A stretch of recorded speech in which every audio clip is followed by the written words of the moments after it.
their lives. Mr. President, it appears as though, suddenly so, people cannot remember the state of this country prior to May 23rd, 2018. When this BLP government came to office on May 24th, we immediately went to work on saving this country from a devaluation. We had to restructure debt with our creditors. We worked to restore confidence, investor confidence in Barbados. Mr. President, we fixed those and other things like providing new electric buses, new garbage cans, new garbage trucks, taking the sewage off the street in the South Coast. We did pay increases for civil servants and much more, despite having to deal with COVID-19 pandemic, the ashfall, the freak storm, and Hurricane Elsa. It is something that no other government in the history of this country had to deal with, and we did a good job at handling this. This government faced all of those things and head on, and we fixed them. And the government must be commended for the manner in which they handled them. There are some countries, other countries outside of Barbados, who were not in a position and they could not handle the pandemic that we dealt with. Mr. President, I heard Senator Andwelli saying that seniors are close and dear to his heart. I want to say the same thing.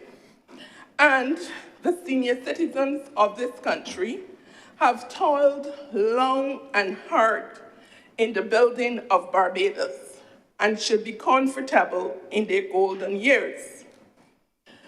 The Community Elder Care Program, being done by the Ministry of People Empowerment and Elder Affairs, is designed to assist the elderly. This program caters to senior citizens who are living alone. Senior citizens where their family members have to leave them at home in the morning and go off to work, so they are left alone. It also caters to younger persons who may be terminally ill or disabled and shut in. Mr. President, this program complements the work of the National Assistance Board, the Home Health Program. This Home Health Program has been making an invaluable contribution to the welfare of our seniors for over 40 years. May I remind this honorable chamber that it was a Barbados Labour Party government that implemented the Home Health Program. Mr. President, years later, we are adding yet another program to cater to the needs of our senior citizens. Mr. President, the Community Elder Care Program is being done to assist with isolation and loneliness. 15 companions are assigned to each constituency. So that means that there are 450 companions who are gaining employment through this program. Mr. President, I would like to say that it is a program that does not discriminate. No matter your political allegiance, and you have an elderly person at home who can benefit from this program, I am encouraging persons to enroll them in it. Let us play our part in looking after our citizens senior citizens who have toiled long and hard in the building of this country. The caregivers visit the seniors on a daily basis, and they are responsible for them. They read to them, they have conversations with them, meaningful conversations, and this interaction will help them greatly. They're also responsible for assisting these elderly persons with personal hygiene and grooming, which includes combing and plaiting their hair and looking after their nails, cooking meals for them and feeding them if necessary. This is one sure way that we know that these seniors can get a meal on any given day, Monday to Friday. Making sure that their surroundings are kept clean, doing like sweeping and mopping for them, taking out their garbage, because there are some of them who cannot go on the outside. So these caregivers look after them in that way. They also do errands for them where necessary. Mr. President, all these elder care personnel are equipped to work with these senior citizens, and it is because they were exposed to training, giving them the necessary skills that are required. Mr. President, this program was first started in 2020 during the COVID-19 pandemic. The focus was in ensuring the elderly that they were not left alone, especially since we were asking senior citizens not to come out, not to go to the supermarket, not to go to church, not to be out there, not to be exposed to COVID, because that was something we were protecting them from. So when this program was implemented, our focus was on ensuring that we look after these elderly persons, and we did not pay national insurance for the caregivers. We just started the program without paying the national insurance. It is something that we came into heavy criticism for, both on social media and on the call-in programs. Mr. President, as I stand here today, I am very pleased to say that NIS contributions have been paid up for all these caregivers. They are now entitled to paid vacation leave. We value the hard work and commitment that they do to ensure that our senior citizens are well taken care of. Mr. President, this program was in existence for 4 years. Very often, I hear from some of the family members who benefit from this program on the good work being done by their caregivers. They have even said to me they don't know what they would do if they did not have these caregivers, and they have even seen an improvement in their lives and how they benefited from the program. The elderly persons look forward to seeing these caregivers on a daily basis, and they look forward to seeing them on the mornings and hearing them knocking on the doors. There are 450 caregivers who are responsible for the entire country, and they do a very good job. Mr. President, there are catering for in excess of 2,000 people. There are like 2,900 persons that they cater to. Mr. President, during COVID-19 pandemic, a household survival program was established to help 1,500 vulnerable persons across this country. We also had the Adopt a Family program, where families look forward to receiving that $600 monthly to assist them, because as we know, there were several persons who were laid off as a result of COVID, and they did not have an income coming to the household. Mr. President, this program is managed very well by the Prime Minister's office. Only recently, in another place, we heard the call for the Prime Minister's budget to be cut. I am saying that when this budget, if this budget is cut, how would these families be able to survive? Because we still have some who are not working.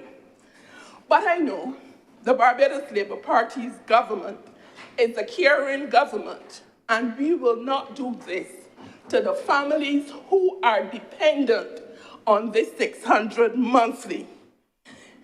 The BLP, this program has helped over 6,000 persons over the years who, like I said earlier, they did not have any income. And yes, we work with the churches to identify the families who were not having any income. We also prepared packages and gave to the churches so that they can distribute to the families. Mr. President, I am happy to say that approximately 3,000 people who were the beneficiaries of this program are now gainfully employed. So this government is doing something right. 1,500 families are now again receiving income in their household. 1,500 families. But you know, Mr. President, we still have some vulnerable families living in Barbados. And the Ministry of People Empowerment and Elder Affairs, who is always looking after the vulnerable of this country, launched the One Family program in October 2023 to provide for some of those vulnerable families. It is a special assistance program that provides assistance to 1,000 families. We just did not go out there and handpick 1,000 families. We did a needs assessment to cater to the needs of the families. An opportunity is also given to young persons between the ages of 16 and 24 to enroll in the Job Start program. Mr. President, another program for the people of Barbados, young people.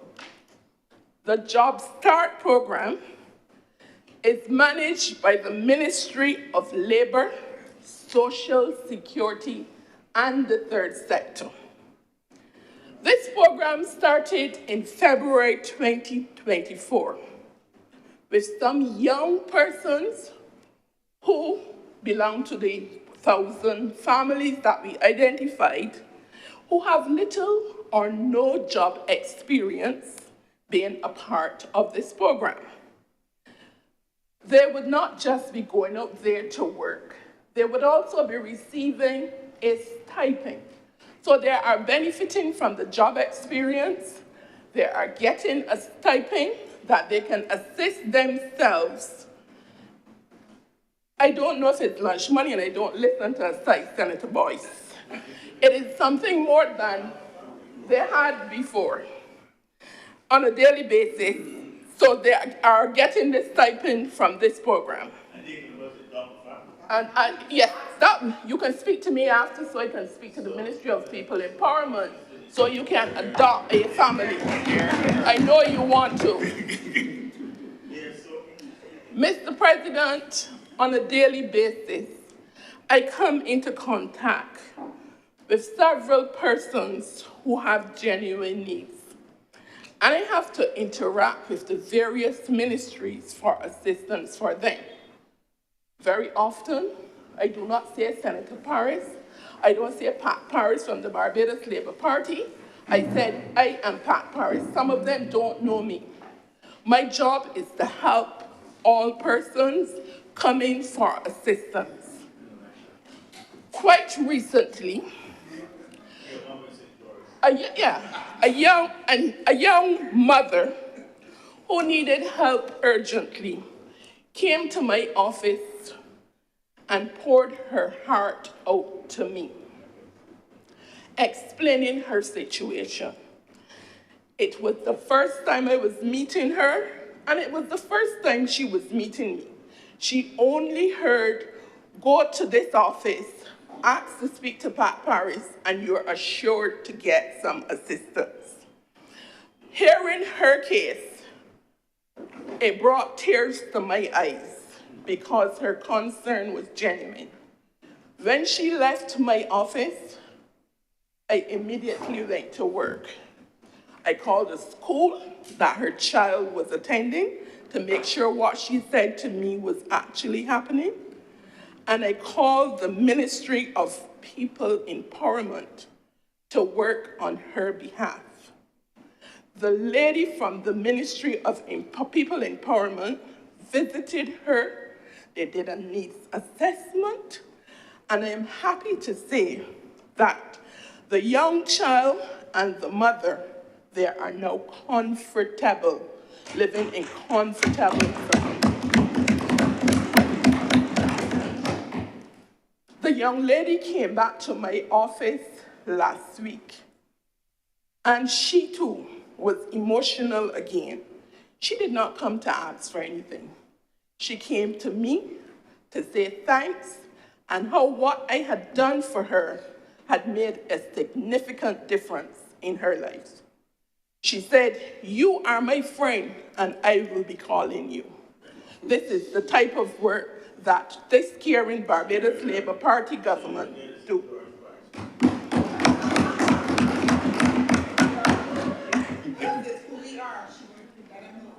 Mr. President, I would like to use this opportunity to commend the minister and his staff at the Ministry of People Empowerment and Elder Affairs for the work they are doing in providing programs and services that are aimed at reducing poverty and catering to vulnerable persons.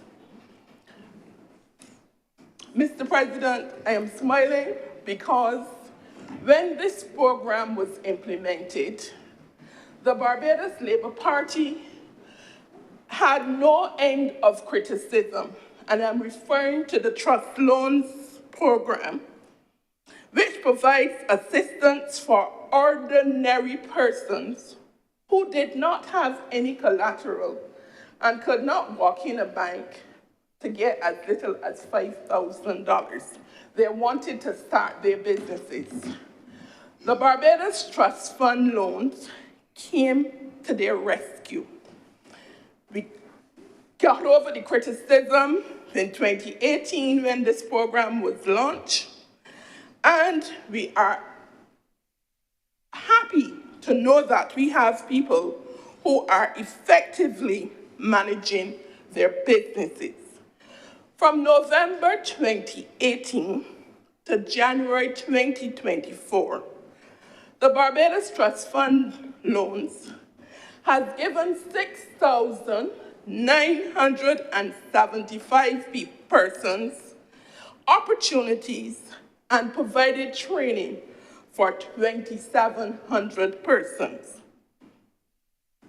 Benefiting from this program, we have 2,671 females and 2,261 males. Mr. President, I know of several persons who have benefited and they were able to establish businesses in retail and distribution, services like nail technician, barbers, hairdressers, catering, and agriculture, to name a few. And they are happy and pleased that this government gave them the opportunity to open and own their businesses. These small businesses these persons operating these businesses will benefit from the Financial Institution Amendment Bill passed in this chamber recently. They will get a charge, but they will be informed if they will not just say it willy-nilly. I am referring to persons like Ingrid, who is selling chicken and chips on a Friday and Saturday night with all the relevant Ministry of Health authorities given to her, and Mavis, who is selling her pudding and sauce on a Saturday from their homes. Mr. President, from time to time, all these persons go to the bank and put down a little something for a rainy day, as the old people used to say. They look forward to seeing their bank accounts reach $1,000. They don't go every month, they go after paying their bills when they can afford it. But after several months, they go back and realize that the money is reducing, it is not increasing. Excuse me.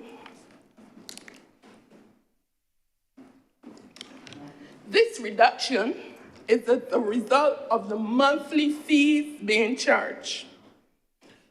Mr. President, I stand here today making an appeal for Ingrid and Mavis to the commercial banks to consider not charging fees to accounts with a balance of $1,000 or less.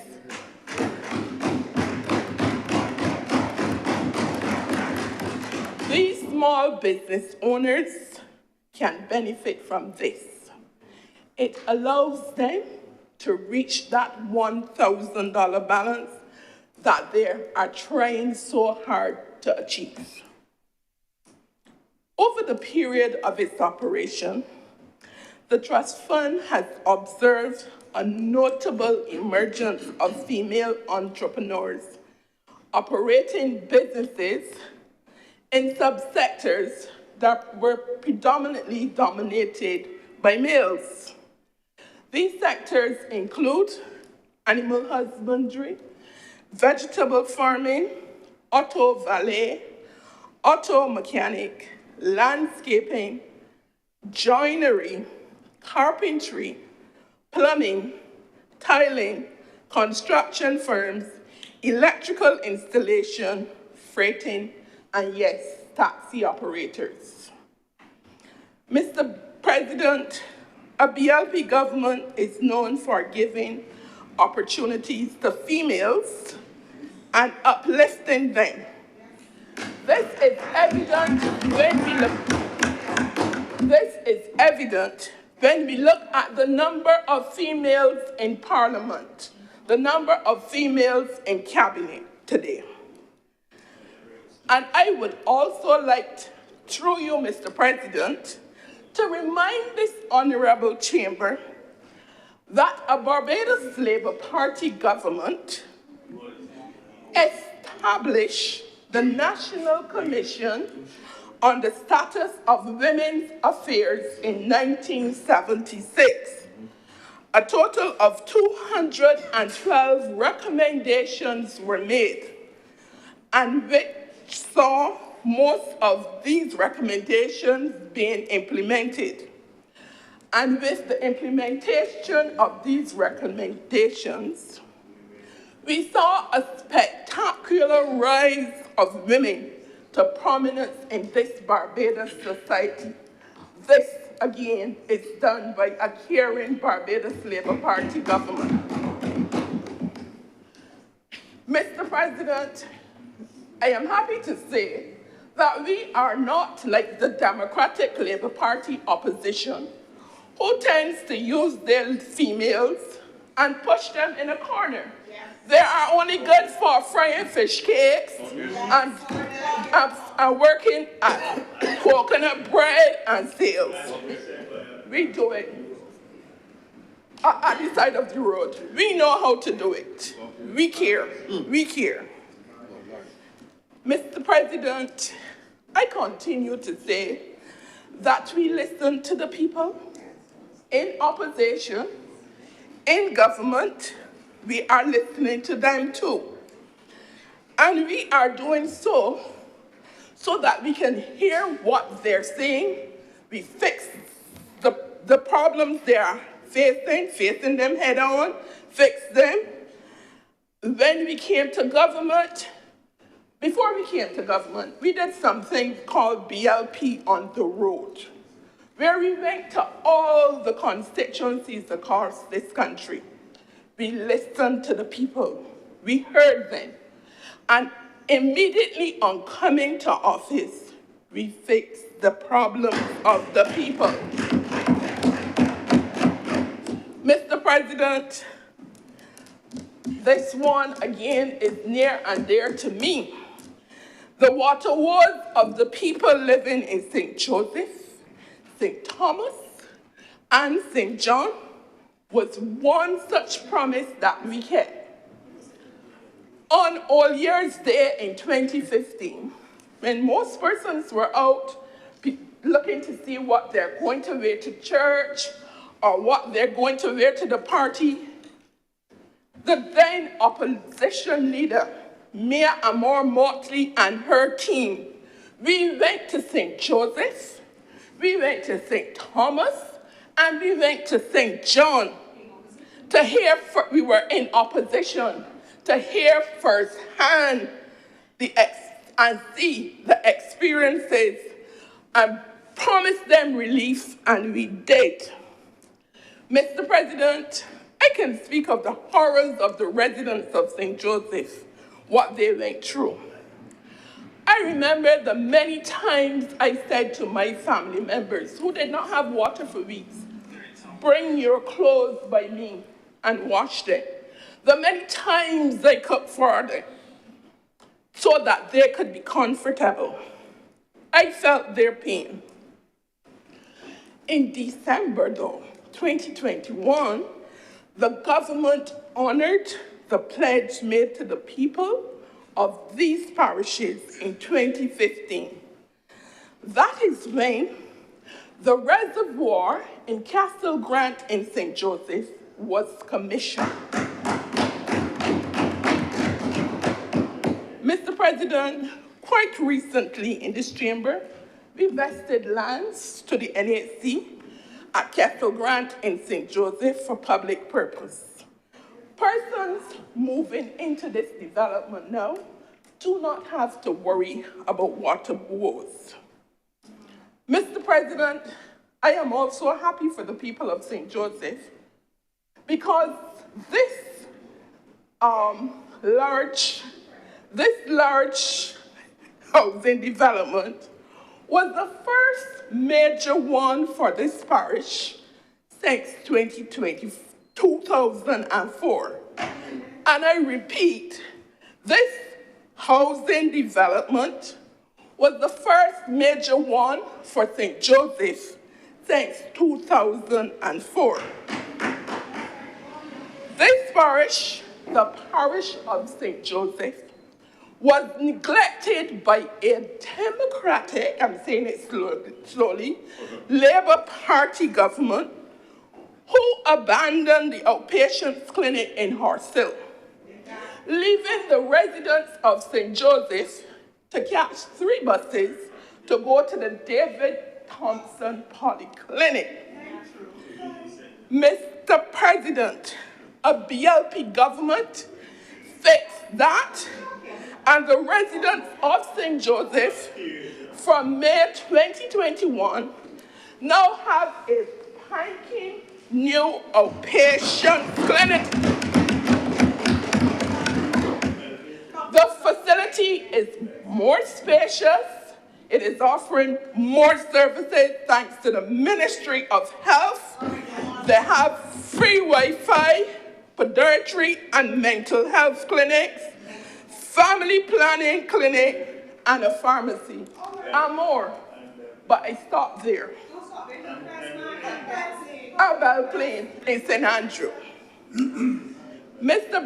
President, this government brought an end to the long wait times for the residents of St. Joseph, neglect again, when we brought the new electric buses that improved the long wait times at bus stops and in bus terminals. Mr. President, neglect is the word. The community center, we had a community center at Bathsheba in St. Joseph. The Democratic Labour Party government shut that down, abandoned it. But in June 2022, this government completed and opened the Hillcrest Community Center in Bathsheba. Not only is it a tourist attraction, persons from all across Barbados go there on a Sunday. Sometimes they take a drive down on a Sunday just to inhale the sea breeze and the nice scenery, the breathtaking view. Mr. President, I could go on and on about the neglect of St. Joseph and other rural parishes by the last administration, the Democratic Labour Party. St. John, they did nothing for the people of St. John, and they had a prime minister and a sitting MP. They neglected Gall Hill. They neglected Gall Hill. Roads like Fruitful Hill, Lower Parks, Spar Hill were neglected. Neglected. I am happy to say that these roads are now being fixed. But then again, St. Joseph, Senator, I don't listen to a side, but... Please adjust the chair. Senator Powers, please adjust the chair. Y'all were in government for 10 lost Please adjust the chair, Senator Powers. But then again, I am not worried. I am not worried about the neglect for St. Joseph. The Democratic Labour Party neglected the citizens of a whole country. A whole country. Not only St. Joseph, St. John, and St. Thomas. A whole country. And I wonder why the north of the island, the people of the north of the island were treated in this manner. Mr. President, when you are in opposition, you should speak to the people and hear their issues. Don't only criticize without saying how you would address these problems you are criticizing. You tell the people what you are going to do for them to help them with the problems that you claim that this Barbados Labour Party is putting on them. Especially when you know the damage that your government, your party caused this country. Mr. President, I will address you, but one thing I will not do, I will not put my hand in my chamber to address you. I will not disrespect this honorable chamber. Mr. President, there's a building of the reservoir at Castle Grant. Order. Honorable Senators. Across Barbados. Honorable Senators, please. No, it did not. Let the amendment be heard in silence. Please pass on, Senator Paris. This Barbados, we did not address all the water woes of the people of this country. We are aware that the reservoir at Castle Grant did not resolve them. But the Barbados Water Authority is aware of the water woes still being experienced, and every attempt is being made to resolve them through water mains replacement projects. Some of the mains are old. They date back to 1860, and these mains are being replaced. It is being done through the strategically mains lane project. We have done some of the mains in urban Barbados, and we will be addressing the ones in rural Barbados. Mr. President, I am still working with a fire victim in an effort at getting her settled in a house. The fire occurred in early December, and today it is March 26th. That family is living in uncomfortable conditions because they cannot do any better. Fire victims suffer trauma from losing all their possessions, and it is also difficult for them to live in uncomfortable conditions during this time. Mr. President, I'm using this opportunity to ask the Ministry of Housing to consider allocating some houses or units for fire victims. I am not asking for the fire victims to stay in these houses for an indefinite period, but until they can get to be comfortable living in their homes. I know the Ministry of People Empowerment and Elder Affairs is working, and they usually do, with these individuals to provide for them. So I'm asking that the Ministry of Housing allocate some houses or units for these persons until they can settle. Mr. President, included in these estimates, I see programs that continue to transform this country, our country. I am happy, Mr. President, that I'm given the opportunity to make a contribution to this debate today.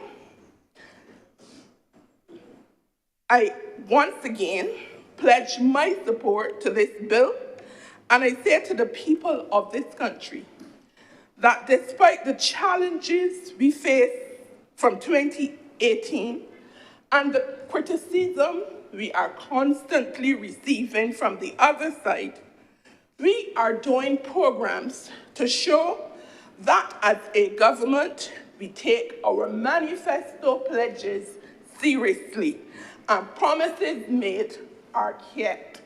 We do not just talk. Mr. President, in closing, I want to commend the Prime Minister and her hard-working team for the good work they continue to do in ensuring that we provide a better life for the people of this country. Mr. President, I am obliged to you. Thank you very much, Senator Paris. Senator Cameron, Dr. Rogers. Thank you very much, Mr. President, for affording me the opportunity to speak in response to this appropriations bill. As I always begin on this occasion, I want to say how much of a privilege it is just to be standing here, to be a part of this process. As I constantly say, within this chamber, none of us are elected members, and so we are grateful to those who granted us the opportunity to be here, to be participating in the development of the country, recognizing that the nature of Barbados is such that this could be any 21 of thousands of people out there who are well educated and well qualified, and probably even more qualified than myself to be here. So I'm very grateful for this opportunity. And indeed, it is because of this humility that has existed within this chamber over the years and within the other place that Barbados has been able to make the strides that it has on the international stage. I do not think that it is any secret how Barbados is regarded throughout the region and throughout the world, not just in this iteration of our leadership, but throughout. I believe that it was not by chance that Sir Grantley Adams became the first Premier of the West Indies Federation.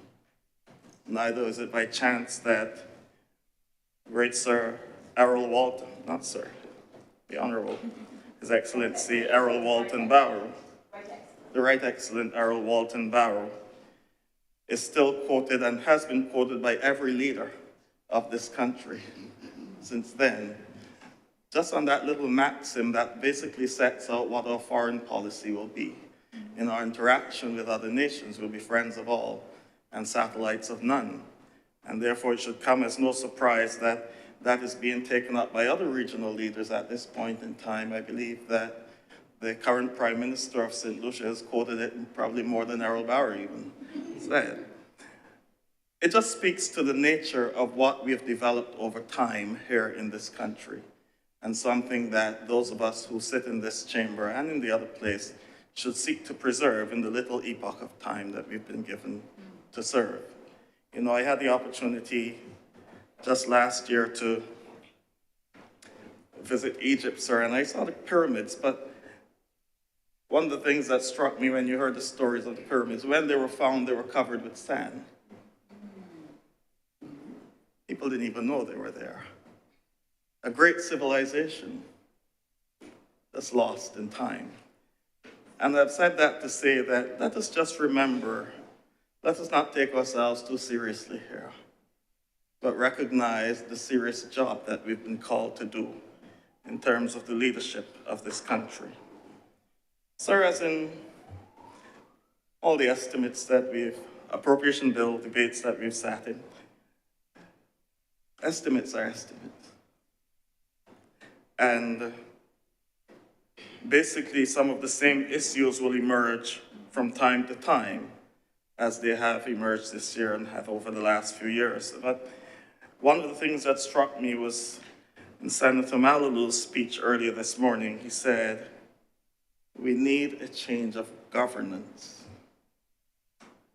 And this is something that I would have pointed to in one of my previous speeches on the appropriations bill, that in a small country like ours, small state like ours, we need to pull ourselves together. Yes, we'll have the little banter in terms of the party politics and so on, but when we come to this stage of national development and national debate, it is important that we recognize that in this little space of time, we need to use all the talents that we have. We need to listen to each other as we go forward, because the world is rapidly changing. I want to couch my reflection this afternoon, as you've always given me the latitude to do, sir. You know I'm not an economist or anything, so you give me a little chance to wax in terms of sociology and other little snippets I may have some experience in. I want to couch my words in the words of Alvin Toffler from his 1970 book, Future Shock. The illiterate of the 21st century will not be those who cannot read and write, but those who cannot learn, unlearn, and relearn. We weren't taught that in Covenant College, sir. We were taught the eyes of all wait upon thee, O Lord, and thou givest them their meat in due season. We were taught humility to wait.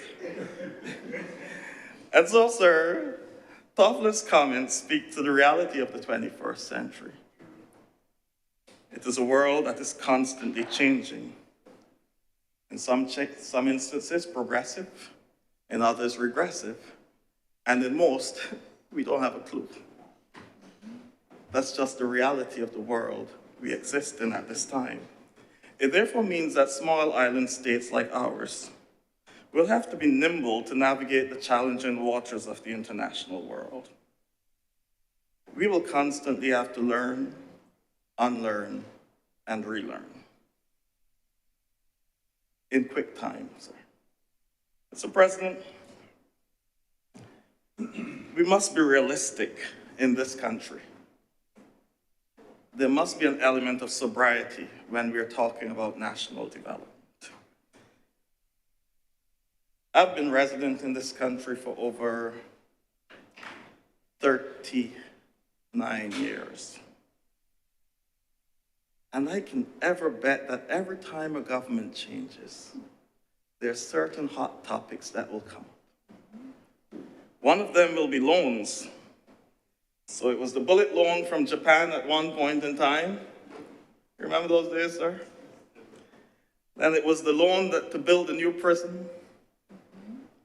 And now it's loans, loans, loans. One of the things we have to be realistic about is that these measures are necessary for our survival. We may not agree with everything, but just recognize. We do not produce enough to generate the levels of foreign exchange needed to maintain the standard of living to which we have become accustomed, and which we crave, I dare say, in some instances. It therefore means we either borrow to cover ourselves, or we make adjustments to our way of living. You know, there's an old Bajan saying, sir, champagne taste and mauby pocket. And I'm saying this for all administrations. If we have a problem with borrowing and so on, get used to drinking mauby. Or make our mauby champagne. I can do it, sir, because Father Charles and myself, we actually changed wine and water to the blood of Christ. Making mauby champagne can't be that difficult. That's just an aside. Of course, sir, the solution lies not in an either-or approach, but a both-and. It means that, yes, we have to recognize that we have to borrow for our survival, but we must temper that with cutting back on some of the excesses to which we've become so accustomed. And so given the level of borrowing that we have had to take on at this time, it will necessitate that some levels of belt tightening will also be necessary. And permit me to digress a bit, sir. When I was listening to the leader of government business yesterday, she said she doesn't watch a lot of television. I don't either, sir, but I used to at one point in time.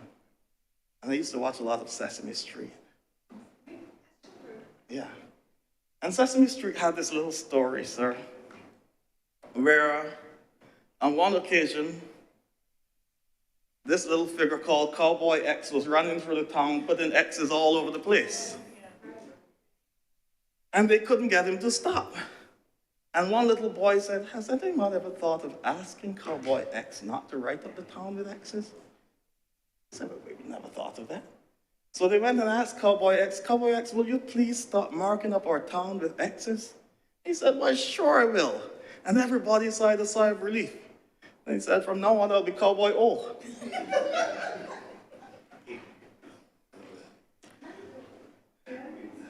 I thought of that, sir, in the first few minutes of the budget speech from the Prime Minister in the other place, when I heard there'll be no new taxes.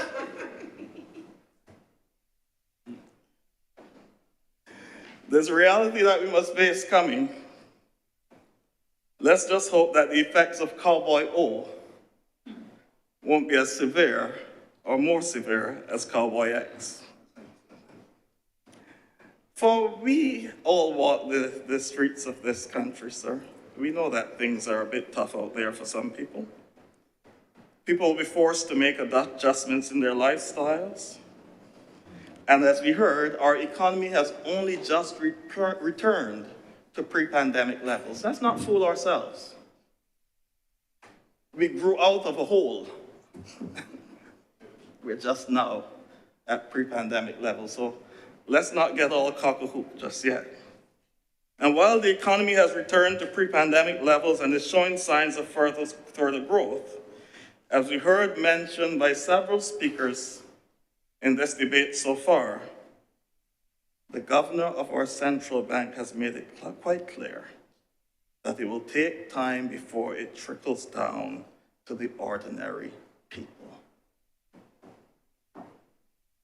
So while we applaud all that has taken place in bringing us back to pre-pandemic levels, let's take it. Let there be an element of sobriety. I hope that no one will have to employ the measures that Trinidad Rio said he had to apply when Trinidad was going through its trying time. He wrote a song called The Poor Man's Furnishing Shop, sir, where he said he had to cut down on the features of some of the things he made. So he started making, in his words, wardrobes and presses and computer desks with no drawers. I won't quote any more of that song, sir. The honorable members can go and look it up. But he did say that members of parliament had started supporting his industry. And so there were people in parliament sitting on tables with no drawers. So hopefully no one will have to go there. It means, though, however, that the ordinary man and woman in the street will have to adjust their lifestyles, as I said. But it also means that government should also do some adjustment as well.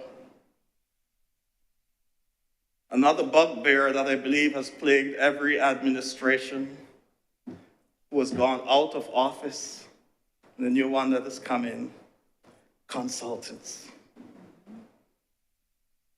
You can almost write a book as what the arguments will be. Consultants.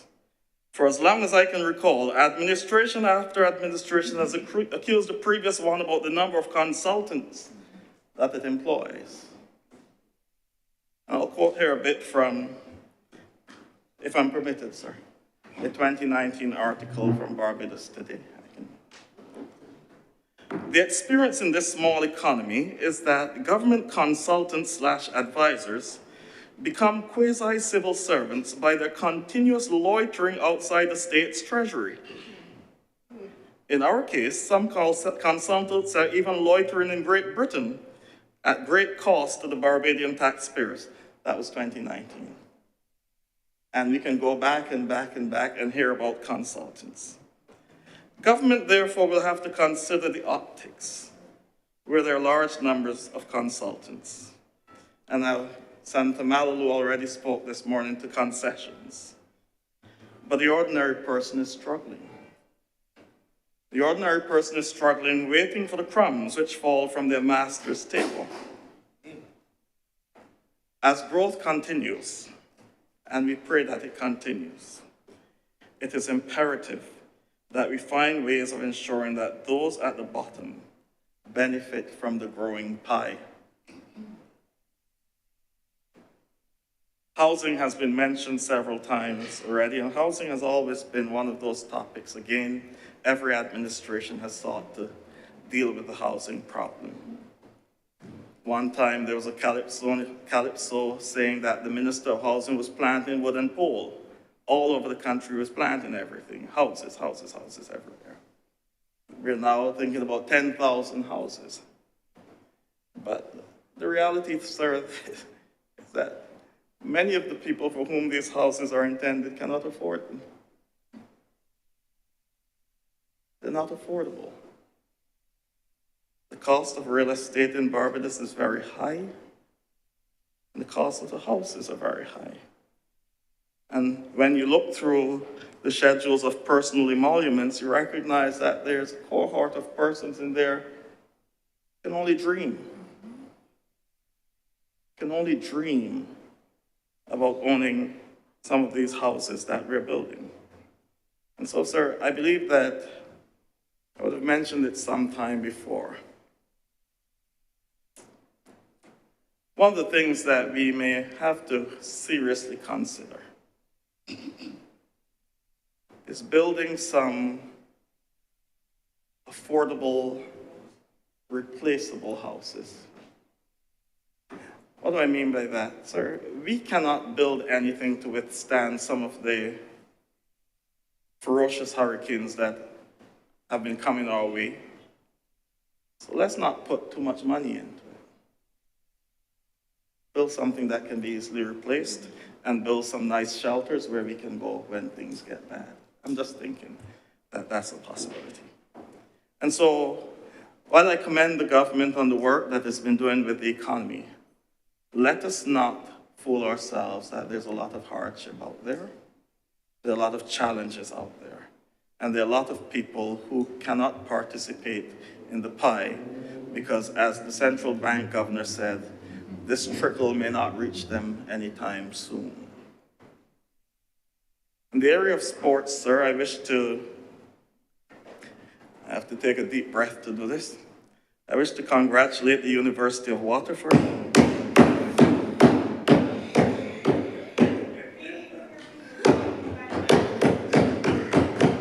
I wish to congratulate the University of Waterford for romping to victory in both the boys and girls section in the recently concluded BSAC finals.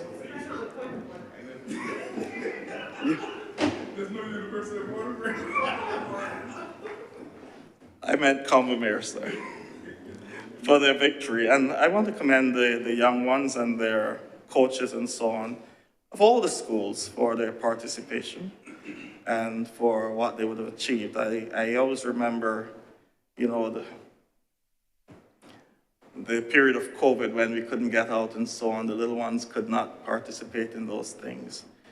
And it was good to see them out and about again, doing their bit, and to see them cheering their school. But it highlights a greater problem sir. We need a proper state-of-the-art facility for our young people to pursue their athletic dreams. I know that there is a plan or a promise or an agreement with China to have a new stadium built, but we need that sooner rather than later for the sake of our athletes. I'm still hopeful that the idea of the mini stadium could be expanded a little more than just putting up bleachers to diversifying some of the offerings at these places. I believe that we can put down a little, even if it's a little strip, a little running strip, to let children, especially in rural areas, to feel what the rubberoid course feels like before they have to come and just one day run. Right now we have our little children running down at knapsack without shoes and all kinds of things because they don't know on the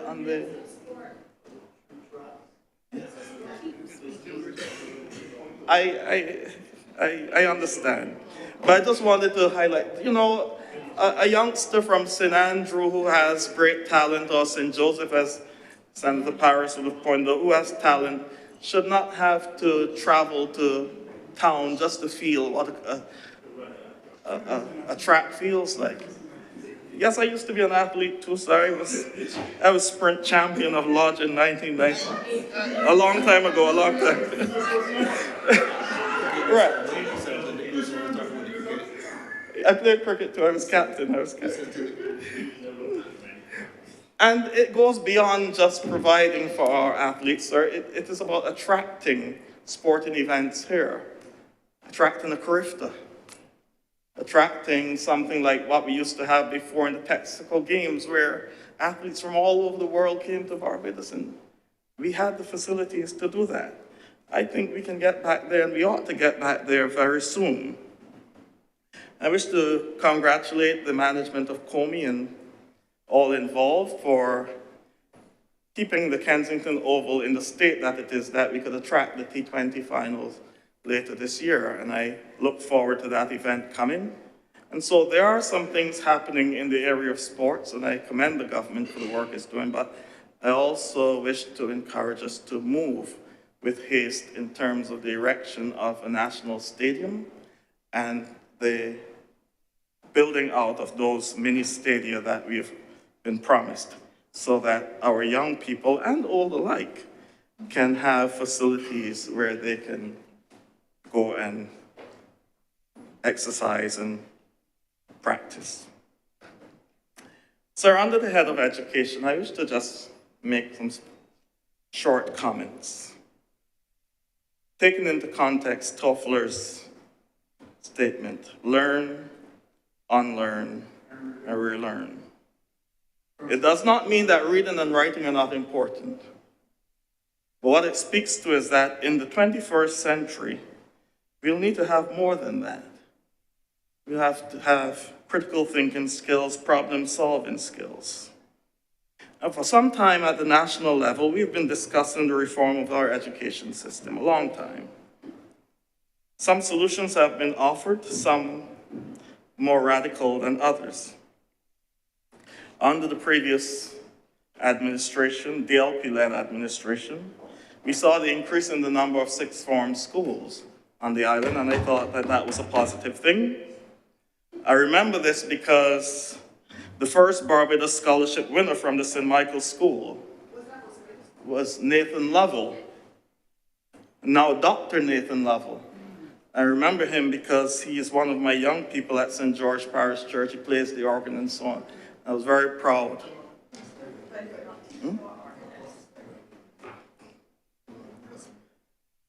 I understand it started under a previous administration, but that's the nature of Barbados. Everything runs into the other.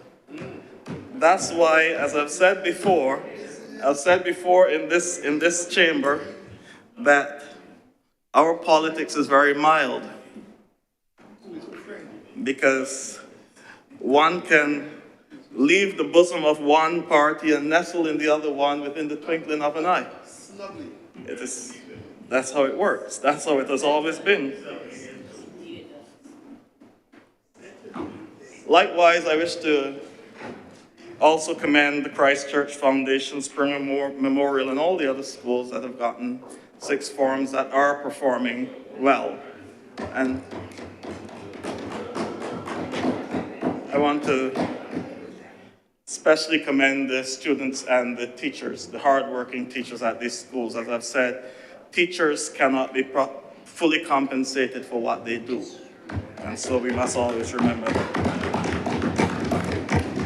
I know people talk about the long vacation, but the reality, you need that vacation, because after spending a few terms in with the children, you need a break. They work extremely hard, and I want to thank all the teachers throughout the country.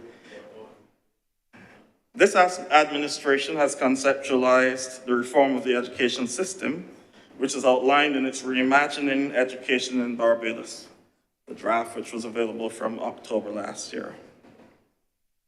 Perhaps the most provocative aspect of this proposal is the abolition of the Barbados Secondary School Entrance Examination, or the Common Entrance Exam. And while there's a suggested new method for transferring students, I still believe that there's still a lot of gray matter that needs to be deciphered there about exactly how the mechanism will work. So whenever we're changing a system, we have to recognize that there are people 3 years behind who are anticipating the current system. And so a quick mashup and buyback probably will not work. I said that to say that common entrance has always been in Barbados a very pivotal moment in a child's life. It's a pivotal moment in a family's life. And while I support the need for education reform, I'm happy as I heard yesterday from Senator Watson, that there has been some decision to just take a little step back and let's do a little more. Thank you. I heard Senator Watson say that the Prime Minister said, so I have to give my source. Yes, the reform.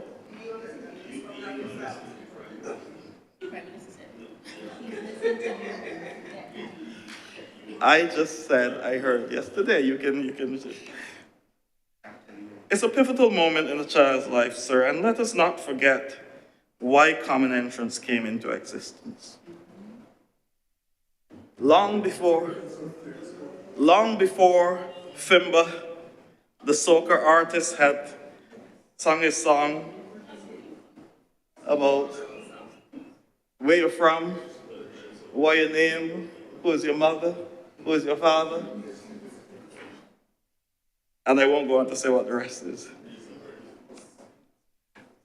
That was the challenge that people had. The common entrance allowed the child of the agricultural worker and the child of the doctor to sit in the same class once they had the ability. And we are thankful for that. But we do recognize that in the 21st century, what worked decades ago will not necessarily work now. But in terms of the transition, we have to be careful how we transition. Sir, the problem with common entrance may not even be common entrance itself. The problem with common entrance starts long before the day of the exam. We have a problem in our primary schools. Our children do not know phonics. Yes. There is a problem in the primary school. And that's what we have to work on. And I didn't even know what it was when I was doing it. I did not, as I told you before, I didn't grow up here. I went to school in St. Kitts. But I didn't know anything about continuous assessment or anything, but the school I went to, St. Teresa's Convent, we had exams at the end of every term. There were exams at the end of every term. So you learned things in little bite-sized chunks. You became familiar with exam conditions. And not only did we learn, we have exams at the end of every term, but from class 1. You were exposed to geography, you were exposed to science, you did French. A wide base. One gets the impression that here we pump children up with math and English. And lots of lessons. Lessons from class 1. Infants, thank you. To pass an exam. And by the time the children get to first form, they're either burnt out or you realize that they didn't know the concepts anyhow.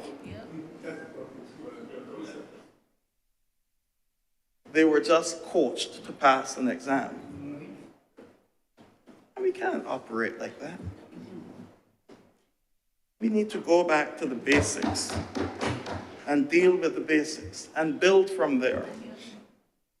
I agree with the continuous assessment because the reality is that you're just judging a child on one day.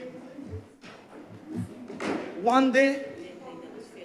If I get up with bad feels that day and can't do the exam, I gone. After years of work. So we need, on 2 subjects, we need a system where we're continuously assessing our children, which has been raised in the education reform, thankfully. So that if this little boy, Johnny, he did well in first term and second term, but then you realize in third term things didn't work out so well, what happened? That you can go back and you realize there's more to him than this one exam. And sir, it shows up. It shows up 5 years after common entrance, where I think it said only about 30% of our children graduate with 5 subjects or more. 30%. And I get the impression, as I was telling Senator Drakes earlier, level for level. Sir, I looked at some of those common entrance exams. Let me tell you, those things hard. Yes. Level for level. Level for level, common entrance math is harder than CXC math. Level for level. So we're pushing these children. Give them little bits, little bite size. Let them experience the word. Let them learn. Actually learn. And so I think we can do something. And I would welcome education reform, but just do not let it be too drastic for our children. I am happy to learn, sir, that, as I said, there will be further reflection on the plan. One of the questions, though, sir, that I believe persons may ask, in a dwindling population of just under 270,000, and as Senator Nichols pointed out in a speech sometime in this chamber, every year there are less and less children doing the common entrance exam. What is the rationale for 2 new schools? Well, I would just presume that the issues which Senator Andwele raised this morning about the need for facilities for persons with disabilities may help in that regard.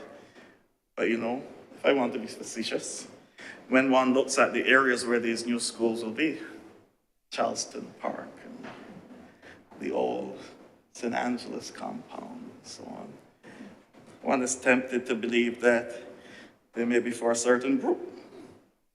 I'm just saying, sir. I always remember a 1989 calypso by Weston Crocrow, Corruption in Education. Your child could be bright like a lamp, but come from Laventille, forget Holy Name or Bishop Anstey, they're not getting in there. Because you have to make space for Krishna, Ramesh, Ramdan, and Raj. Ramdan and Raj father have a big garage. And some know where they're going before they write. You have to be real connected and have your party card to get to big shot schools here in Trinidad. So when they done fill up those big shot schools to the neck, they send the poor ones to the junior sec.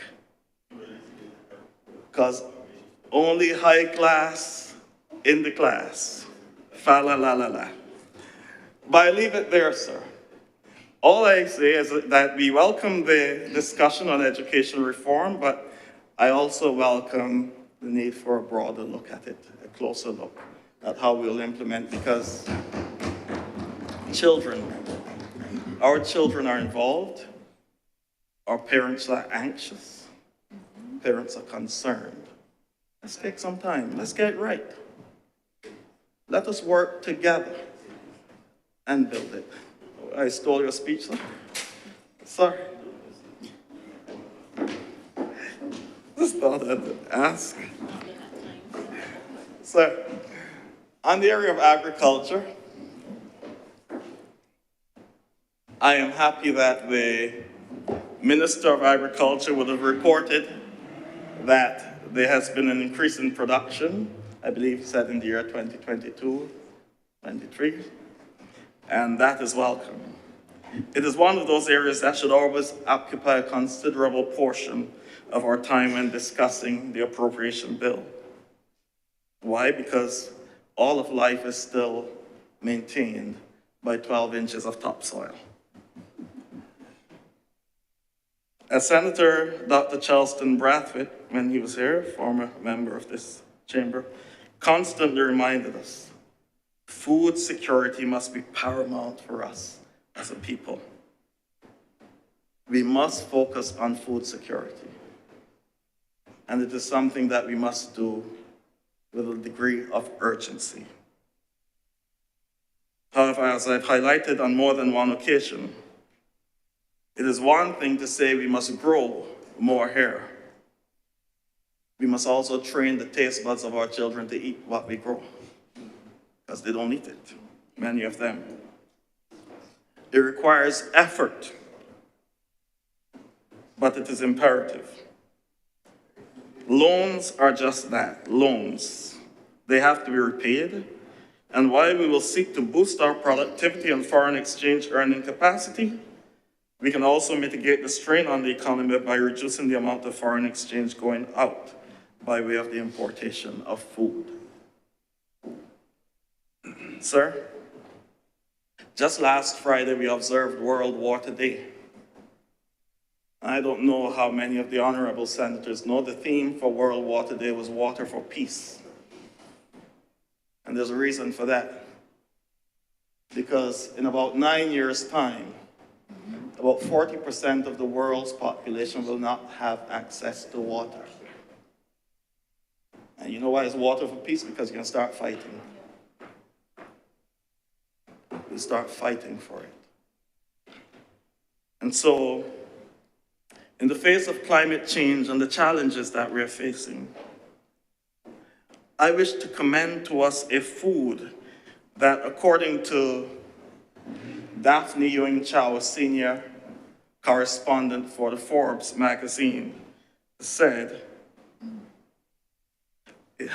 this food has all the markings of a global future trend due to its immense potential for food resilience and security. I believe we in Barbados here should invest in that food.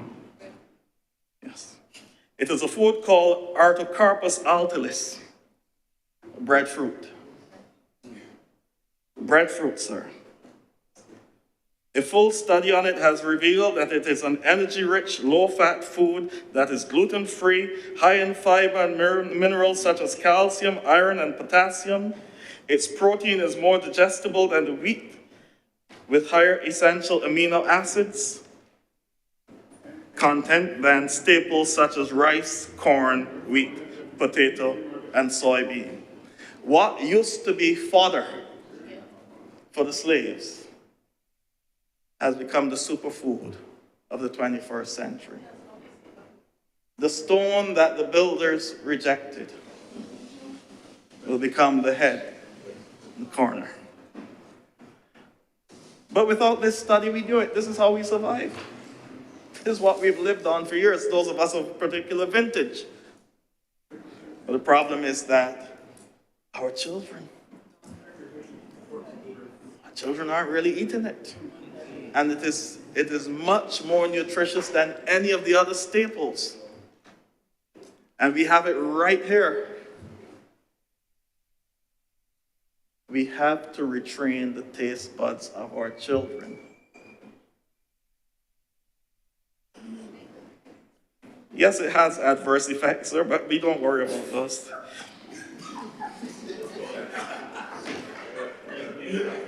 However,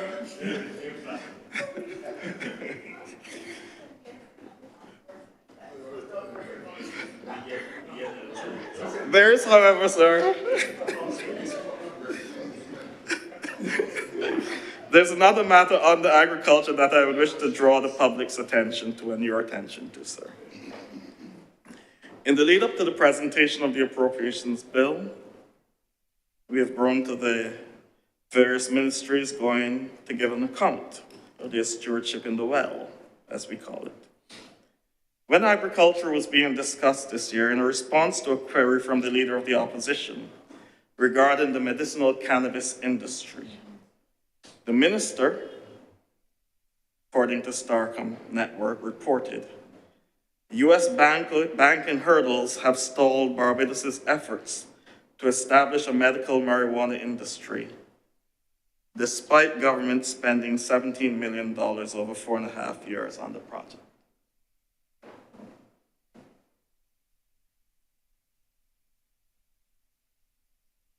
According to the estimates, I believe on page 457, or 257, over the next 3 years, there's budgeted another $11.2 million for the industry. But the question is, are the banking hurdles likely to change? What is our plan for getting past these hurdles? I don't know. And what is causing these banking hurdles? In 2019, when we discussed this bill, sir, one of the things I would have cautioned us about was the definition of cannabis in the bill. The definition of cannabis. And that on that occasion, I sought to persuade the government to define cannabis for this purpose of medicinal cannabis as anything without a THC level of 0.3%. There was a reason for it. In 2018, the United States passed its Farm Bill. Every 5 years, the United States has a Farm Bill. And in the Farm Bill for 2018, for the first time, hemp was taken off the list of narcotics and legalized. And hemp there was described as cannabis sativa with a THC level of below 0.3%. And therefore, things like Charlotte's Web and all the other CBD that we get here, cannabinoids,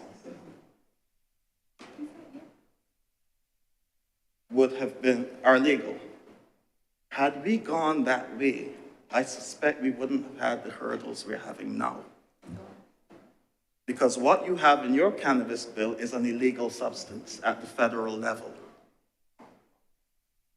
It's legal in states like California and Colorado, but they have problems too. They have banking issues too, you know, sir.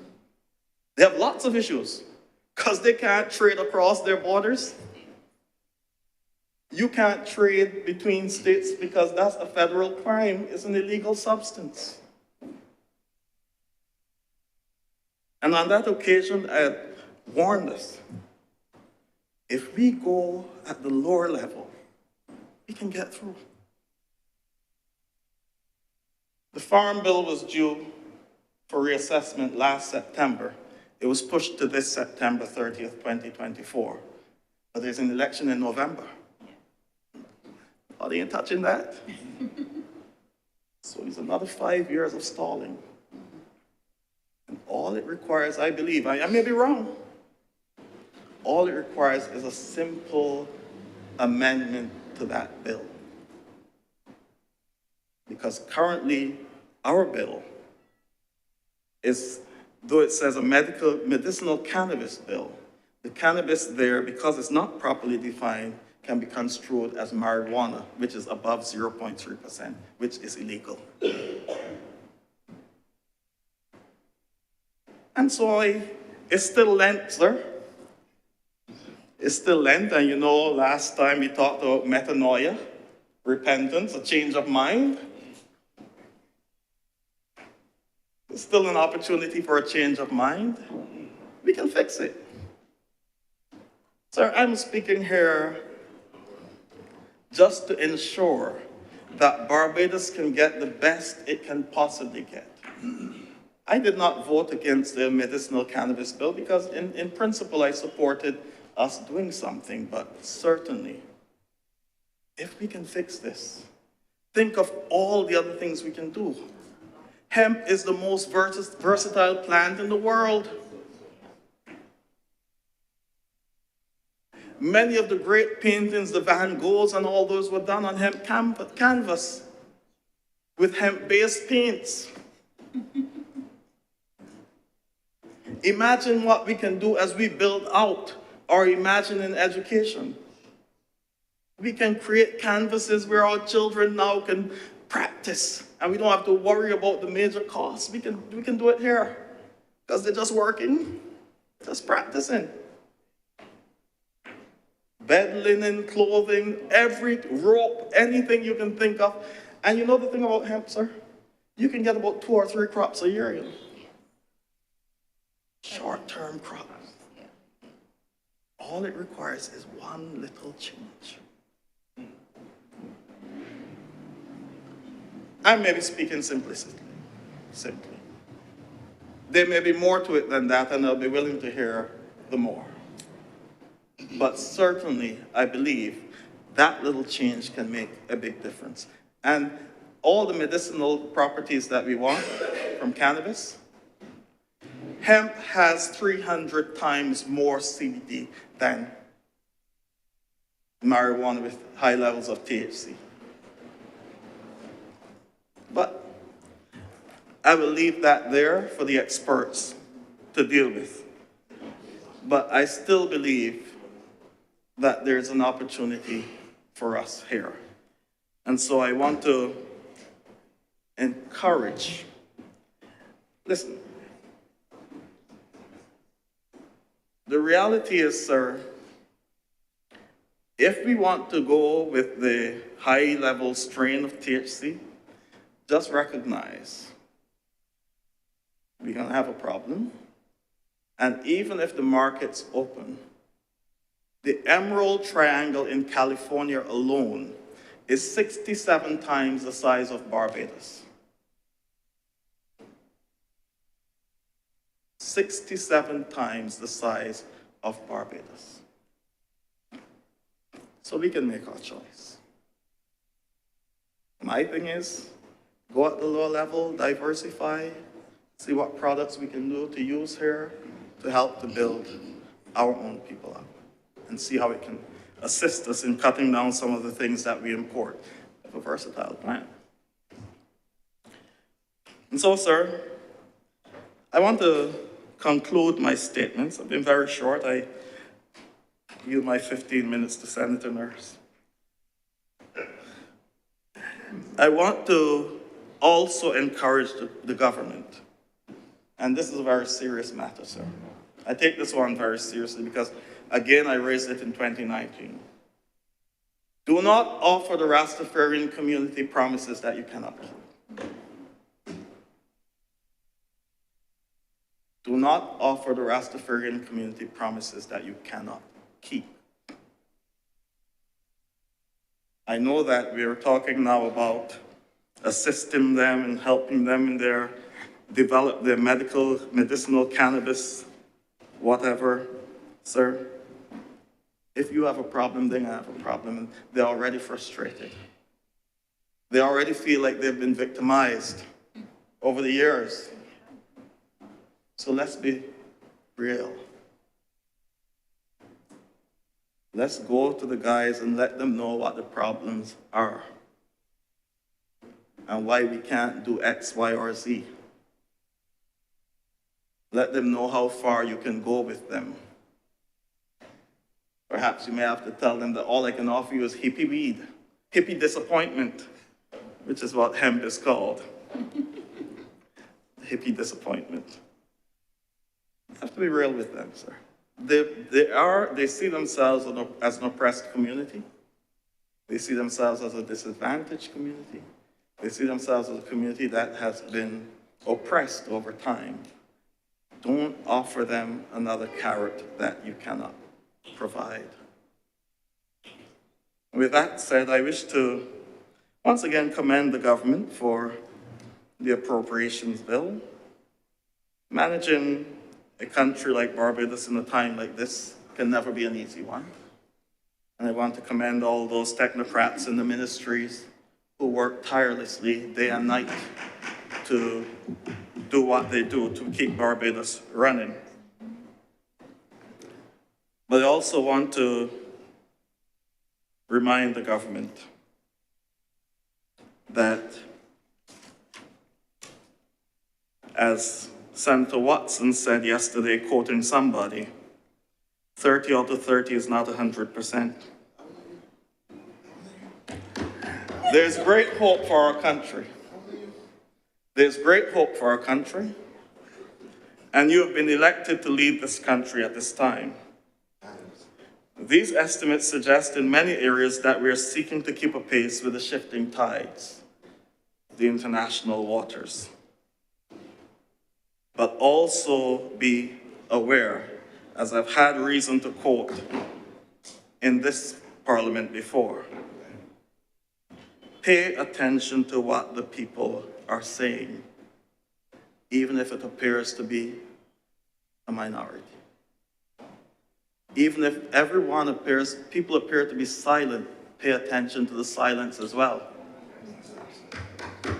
Because as Edmund Burke once said, don't just run after those who, as one former prime minister would have said, belong to the How Great Thou Art choir. But listen to the sound of silence. Edmund Burke once said, because half a dozen grasshoppers hidden under a fern make the field ring with the noise of their importunate chink, while thousands of great cattle lie chewing the cud silently in the shade of an English oak. Do not ever imagine that those keeping the noise speak for all the inhabitants of the field. Listen to the silence. Listen to the silence. The road ahead will require a concerted effort on the part of us all. And I will end as I began. We have been afforded this opportunity at this time, in this place. We're not elected officials. We've been chosen to be here. We've been given an opportunity that thousands others could have had and qualified to have. Let us use the opportunity. Let us work together to build a Barbados which is sustainable and can support future generations. Let us not be counted as the illiterate of the 21st century, those who cannot learn, unlearn, and relearn. I thank you very much.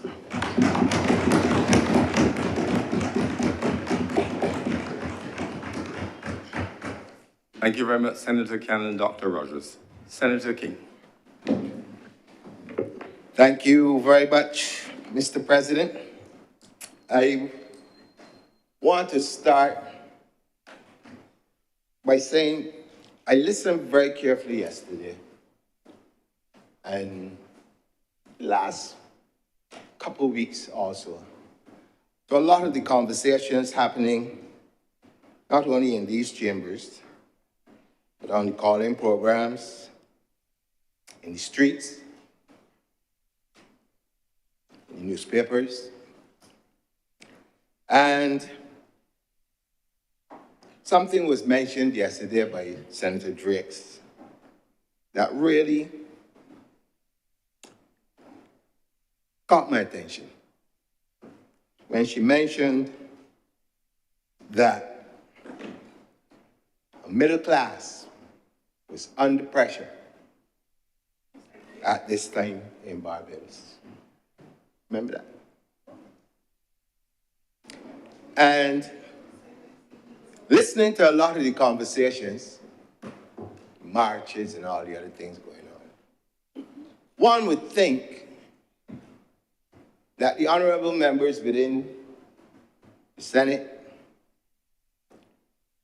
the Prime Minister, Cabinet, backbenchers, are all minions out of hell, hell-bent on destroying Barbados.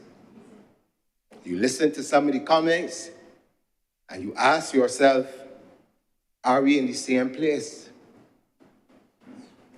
One former prime minister once made a statement that people use very often.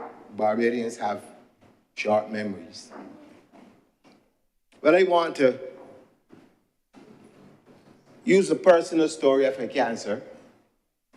to give people a sense of where I will be going when they get to understand from whence I have come.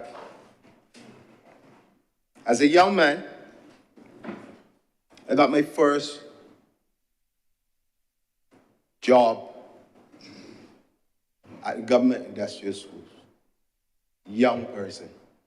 I went into that job as a supervisor, dealing with youngsters who were basically around my age group, or in some cases, some were even older than I. It was a job that I loved. Loved it. Taught me a lot of things. I had the opportunity to get in-house training by very competent persons within the civil service, came in there to teach us various things from counseling, all sorts of things. Then I had the opportunity to go to Mona to do what was then a social work course, Principles and Practice of Social Work.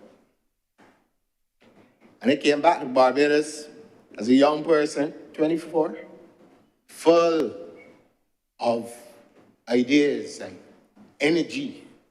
And one of the things that I had said to myself, at the time I was still just getting active in crop over to as a Calypsonian, but one of the things that I said then was that I wanted more than anything to be the principal of that institution at some point in time in my life. And Calypso was supposed to be my little contribution to culture. My life went in a complete different direction, Mr. President, because of an allegation that was a lie. As a young person working, Mr. President, at that time, I'm not as mature or as hard as back as broad as I am now. But at that time, that thing bothered me. That thing bothered me so much that I could not stand to go to work, a place that I loved. I could not stand to go to work. And I left it, and I went into music full time. I say that to say this. When people, and I speak generally, when people set out to purposely mislead or malign persons, the damage that you may cause in the name of politics or whatever else it is cannot be repaired. I'm going to say it again. It cannot be repaired. It can be managed, but it cannot be repaired. And those of us who come in or have the privilege to come into this space to represent the interests of our brothers and sisters, neighbors, family members, friends, relatives, whatever, have a bound duty to ensure that whatever we say is steeped in fact and is with the intention to improve whatever it is that we are discussing. To improve whatever it is we are discussing. Mr. President, at that juncture, I went into, like I said, music full time. And I then had to, again, leave this country to find work in other spheres. Came back home in 1994 and resumed my career up until 2008. Up until 2008. In 2008, there was a world recession. Remember it quite well. People talk often about the lost decade. I'm going to tell you about loss because I know about it. Real, not just talk, real loss. Mr. President,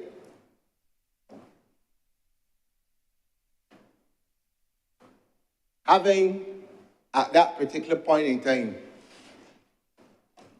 working in hotels across Barbados, that became the major thing for me. Occupancies went down. First people who get cut are the last people to be able to get paid were people in my section, musicians. Mr. President, you have your bills to pay. Not that the money is not there, but sometimes you're working from weeks on end, and when you get a check, the check is for 1 week. Can't see your way. Banks calling, want their money for mortgages. Not a boy to help you. And you know what I went through, Mr. President? Loss of house, loss of family, loss of voice, can't work no more. In fact, I bring a little levity to this discussion now before we get back serious. In fact, I had, according to a song, very popular song, a big fat dog. I had one.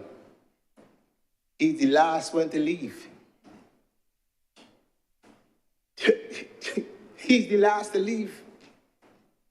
It is me, it was myself, and the dog. Just the two of us, like the song says. Just the two of us.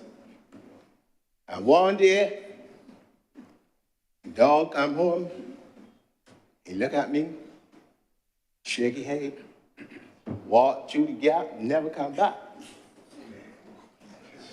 That, all of that, under who? Under who? Well, I can tell you, a Democratic Party. And the previous problems, under who? A Democratic Labour Party. I'm not saying that the Democratic Labour Party is responsible for my problems, but I had to make a connection between what is happening then, as opposed to when I returned to Barbados, and as opposed to when the government changed again. So that when we talk about loss, or people come here and try to make people believe that this government has done absolutely nothing for the benefit of the people of this country, I can tell you, I never was interested in politics. But as Edwin Yeager said in his song, a voice in my head tells me, John, get up and fight. Because if you don't get up and say something or get up and do something, you're contributing to the problem. And so I did that. And here we are today, still battling from the effects of that administration. But people would like you to believe that everything cured already. and that we're back on track and it's easy. But I'm here to bring a little sanity to this discussion because some of the things that I hear sound like something straight out of J.K. Rowling's Harry Potter. As if somebody in here could pick up a wand and say, abracadabra, money come down, boof! You got money, everybody can get paid. And everything solved. I never see it in my life yet. Instant transformation. Yeah, instant transformation. Bang! What do you think? You had one with a woman that's twinkle, she knows. Be rich. But some people sound so. Like to be rich. Because they can't be living in Barbados. We're living in here in fairyland. Then the easy fix for this. It is no start. That's the point I gotta make. It is no start. I went through it 2 consecutive sessions with the same people. And people coming here, bring this nonsense. As if all of a sudden, the honorable members here sitting in the others in the other place, we don't have families, we don't have friends, we just drop out the sky and decide that we can come and mash up Barbados and go out. Well, any person with any modicum of understanding would know that you have people I went to school with who will be depending on me, people I grew up with who will be depending on me, relatives, I got children. Well, why would I want to associate myself with any person or persons whose sole intention is to cause destruction? It doesn't make sense. It does not make sense. And criticism is great because you learn if you live, and I want to thank Senator Rogers, because if you listen, you can't know everything. You can't get everything right. But at least if someone has another view that you can listen to, you can make the adjustments where necessary. At the end of the day, say over and over and over and over, if a disaster, be it climate change, be it whatever happens on this island, who do we have to turn to? Who are we going to turn to? Ourselves. So that the conversations that we have must remain constructive and not making jabs at personalities or people.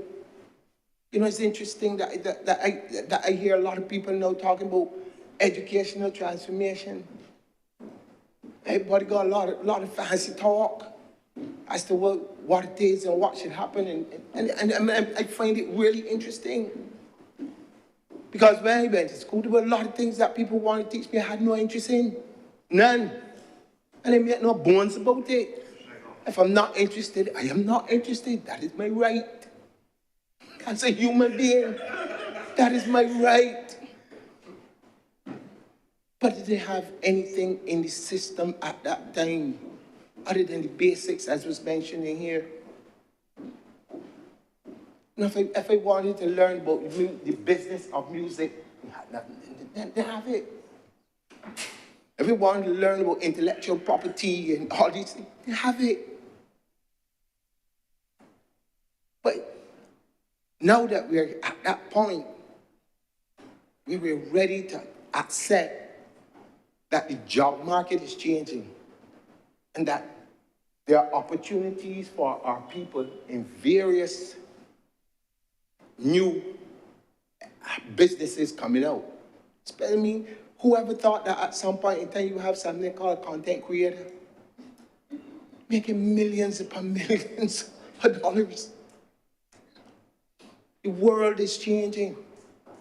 And so therefore, Mr. President, we must open up our minds to be able to grasp that. One of the things I keep hearing the economists talk about is the diversification of the economy. I totally agree. I get it. I agree with them 100%. But you expect that, again, we could get back to Harry Potter and say abracadabra, everything changed? It doesn't work like that. I mean, we transitioned from sugar to tourism. Has anybody done a study as to how long that took before it took root and it became what it is today? I don't know. Maybe they did. I've never seen any paper or heard of any paper. But the point is, we are here as tourism being our main driver at this particular point in time. I want to proffer that sport can also be an integral part of that diversification. You know, we have done some good things in this country, and because we hate ourselves so much, we cannot even acknowledge that we did good things. For those of you old enough to remember, we had something called a hockey festival years ago. People from all over the world come to these shores to play hockey. We still have a Masters football tournament that people from England, teams from Canada, from all about, come to Barbados to be a part of it. Imagine, Mr. President, if we were to take these things a little bit more seriously as outlined from the Ministry of Sport.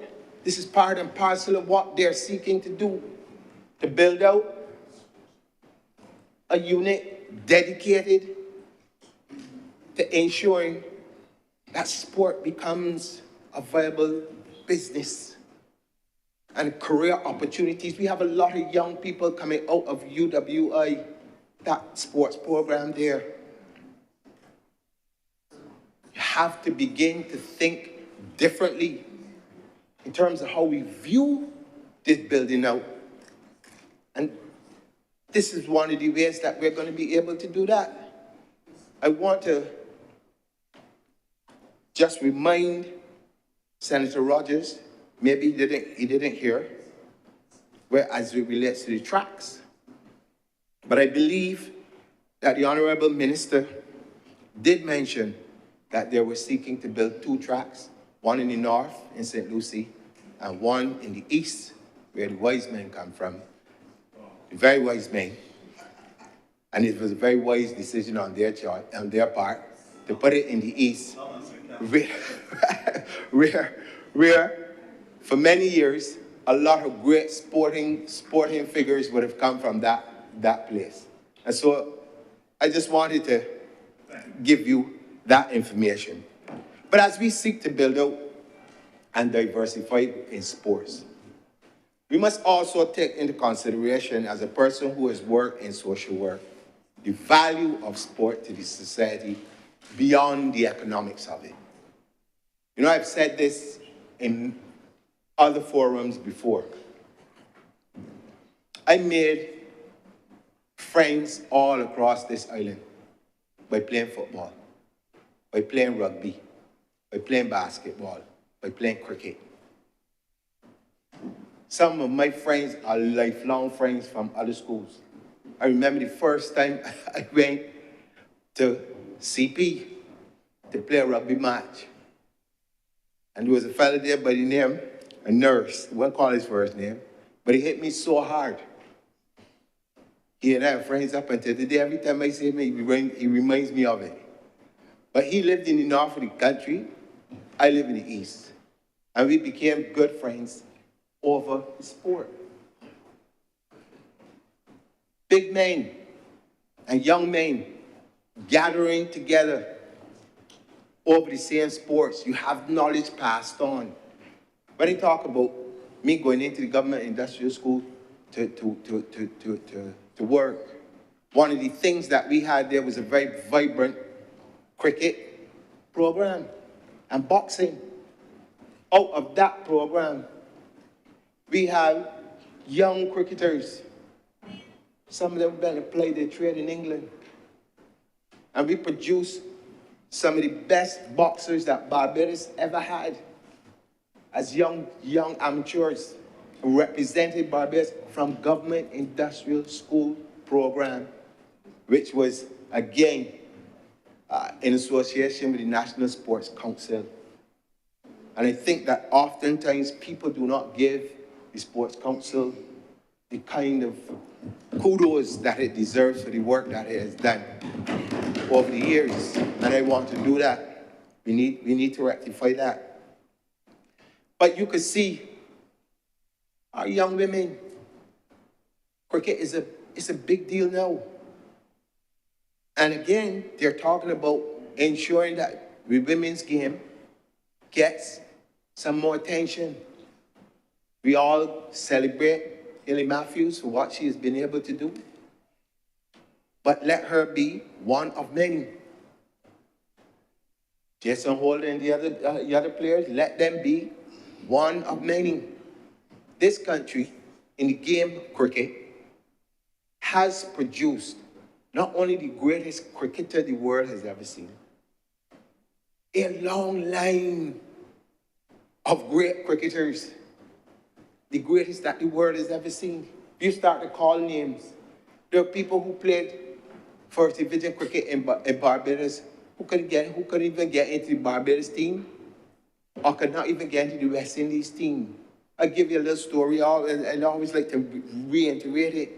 I'm in England in 1994, and I think it was 1995, somewhere around there.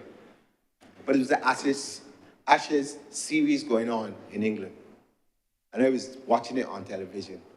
And one of the commentators, I don't remember which one it was, but he mentioned that he had just come back to England from Barbados.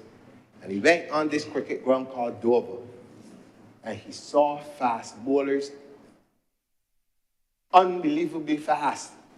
And his comment was, they seem to be manufacturing them in Barbados. Yeah. He said they seem to be manufacturing them in Barbados. I felt so proud. Yeah, I agree. That's probably because of the bear fruit. It's for real. But the thing is that we did that with very little structure. This is one of those things that kind of like organically grew. Now that you have the ministry responsible for sports saying, we are going to put it in a more structured way, I believe that this is going to be a good time to help combat some of the problems that we are having with our young men in particular, by getting them actively involved in sports. And if when we have the ministerial, we can create some semi-professional games or leagues, basketball, volleyball, road tennis, football, whatever it is, we can pick 5 and begin there. What you're doing, you're creating jobs, because you're going to need trained coaches, you're going to need physiotherapists, you're going to need psychologists, and all the other things that go along with any of a major league in the world. You're going to need all of those skills. You're also going to need to reach out to your diaspora, where you have a number of people across Britain, across the United States, and across Canada who are active in college and universities and all of these kinds of things. And for those of you who have been following, I just want to make this point. We had a huge furore, I think it was a week ago or maybe 2 weeks ago, over a Barbadian in Canada being able to get road tennis into a program with, I believe it was either the firefighters or the police department there. These are things that we must not allow these opportunities to go past us. We must be able now to build on these things. There's money to be made, jobs to be created, even from the building of the equipment, the designing of the gear.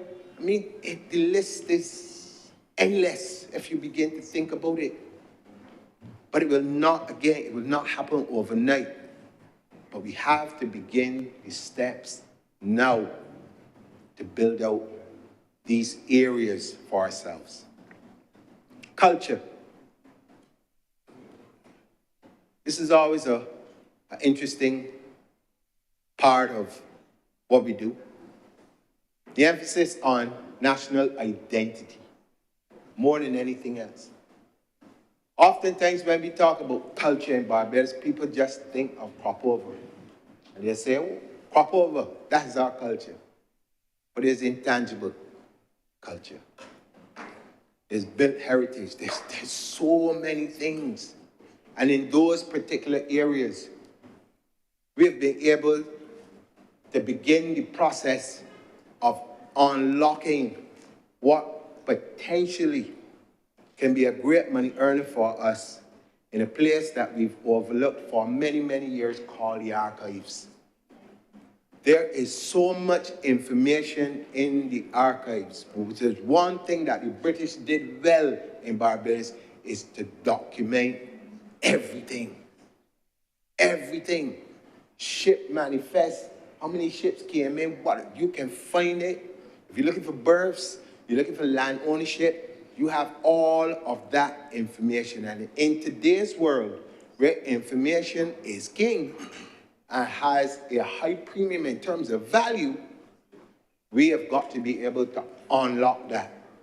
And we've started that process, Mr. President.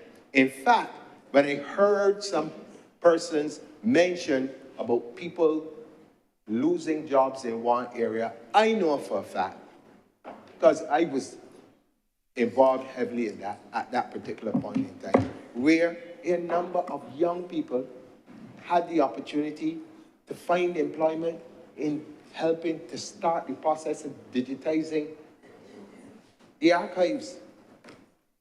And I know that that program continues and is going to be bigger as we go forward. That, again, will create jobs for persons, whilst giving us the opportunity to unlock what economic gains we can get from that. So that when I hear people saying that we need to diversify, the process has begun. But as I said earlier, we have to give these things time. It is as the Governor of the Central Bank says, it will not happen overnight. It's a trickle-down effect. I heard someone say they don't want to hear nothing but no more trickling. But if you don't want to hear, put on earmuffs. Because it's not going to change. It will not change. It will not change. You can't just imagine that everything is just all up, boom. It doesn't work like that. No, man. It don't work so. So we have to have not only just patience, but an understanding of how these things work. It's not as easy as we think. Not as easy as we think. I mean, and let me not say that. Let me just continue. But we have the potential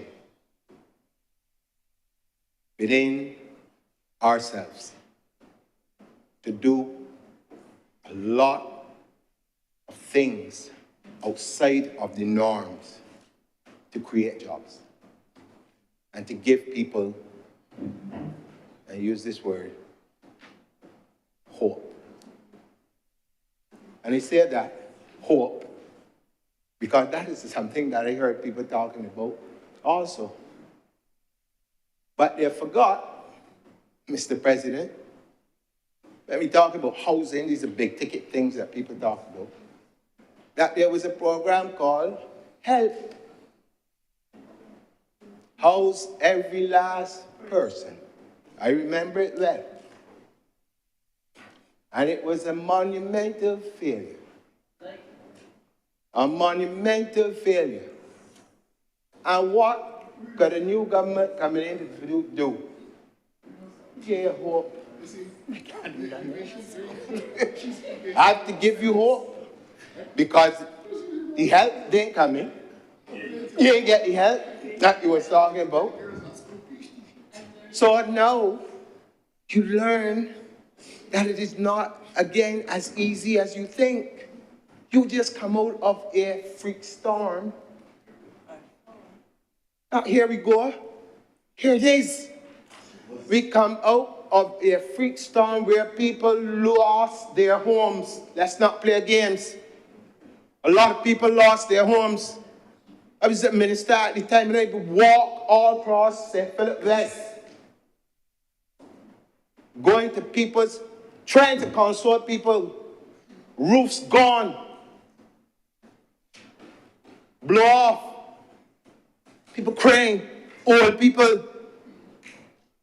In the middle of the night, I'm going to go across, close to you, out that side, and get two old gentlemen, middle of the night, out of the house. My one, can't hear old people, they had to help me and put them in my van and get them to a safe place. And give thanks to God. Because you know, after the storm, the dam, when I went back out there, the two houses were gone. The two houses were gone. And can't you up here, I had Gurkha to get into old fellas out of the house. They don't want to move. Don't want to move. Don't want to move. So I said that. They said if you want to argue, but I say we want to produce 10,000 homes. Good Lord, man. We just have to rebuild. You could go all across the island and see spanking new houses that people have. And those are not counted in the 10,000, but those are the repairs. After they had a similar incident before we came to office, and nothing was done to help nobody. I don't remember naming hurricane because it's traumatic for me to think about it. Thomas. Oh, Lord. Oh, Lord, man. Oh, Lord. Thomas, man. Huh? Ask how many people got help in that. In fact, Mr. President, I may be wrong. I may be wrong. But I'll tell you this, I cannot remember in my 60 years of living any program after any hurricane since Janet that a government went out of its way to do the things that we have done. I don't, as I said, I could be wrong because I don't know everything, but I cannot remember of any extensive program that was taken out prior to this one since Janet. In fact, I learned that after Janet, we had to bring in people from England and all kinds of places to help with the rebuilding, architects and all sorts of things to deal with that. And we've been able, if you're really serious, you want to know how people really feel, not the makeup things that people coming in here telling people watching.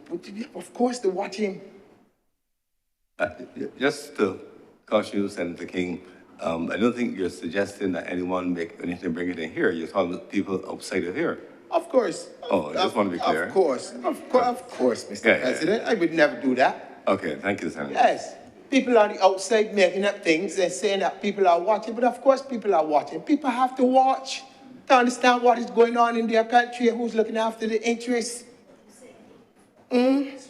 Of course, yes, the Honorable Prime Minister said it. Give me the vote and watch me. And what did they do to get you once, to give her twice? You are the one coming. You are the one coming.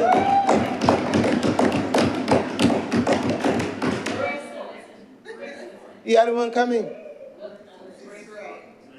And all the things that I hear, I know people well. The Barbadian public, Mr. President, sent a signal to the then Democratic Labour Party in 2013. They ignored it. I know that if I had a large majority first time around, and then I barely scraped home on the second time, that's a message. That is a message. And if you ignore the message and continue on the same trajectory, then when the people say, I done with you, then you can't, thank you, Senator. You can't get vexed. You can't get vexed with the people who win. But then they put themselves there. We didn't all go to the polls and say, okay, Senator King, vote for Senator. Press their hands and vote for this body, that body, that, and nobody else went and vote. Democratic Labour Party people went and vote. And those that didn't go and vote stayed home to ensure that their government did not win. So it doesn't matter what the percentage is, it is the outcome. It is the outcome. It is the outcome. And I wish we could say that it is minor. But it ain't minor. It is very telling. It's very telling. It is very telling. It is very telling. It is very telling. It is a telling indictment on the incapacity of the then administration to do what it was called to do.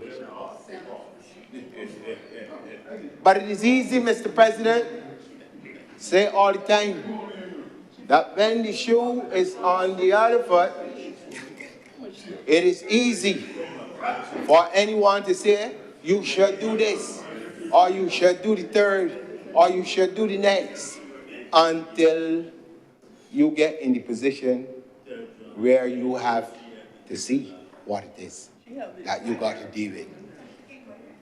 But yes. I am sure that the goodly senator would not mind if I said that, you know. She had a wonderful role in helping us to do the things that we needed to do. I am sure. But I digress. And I don't want to digress because I want to really get people to understand. Understand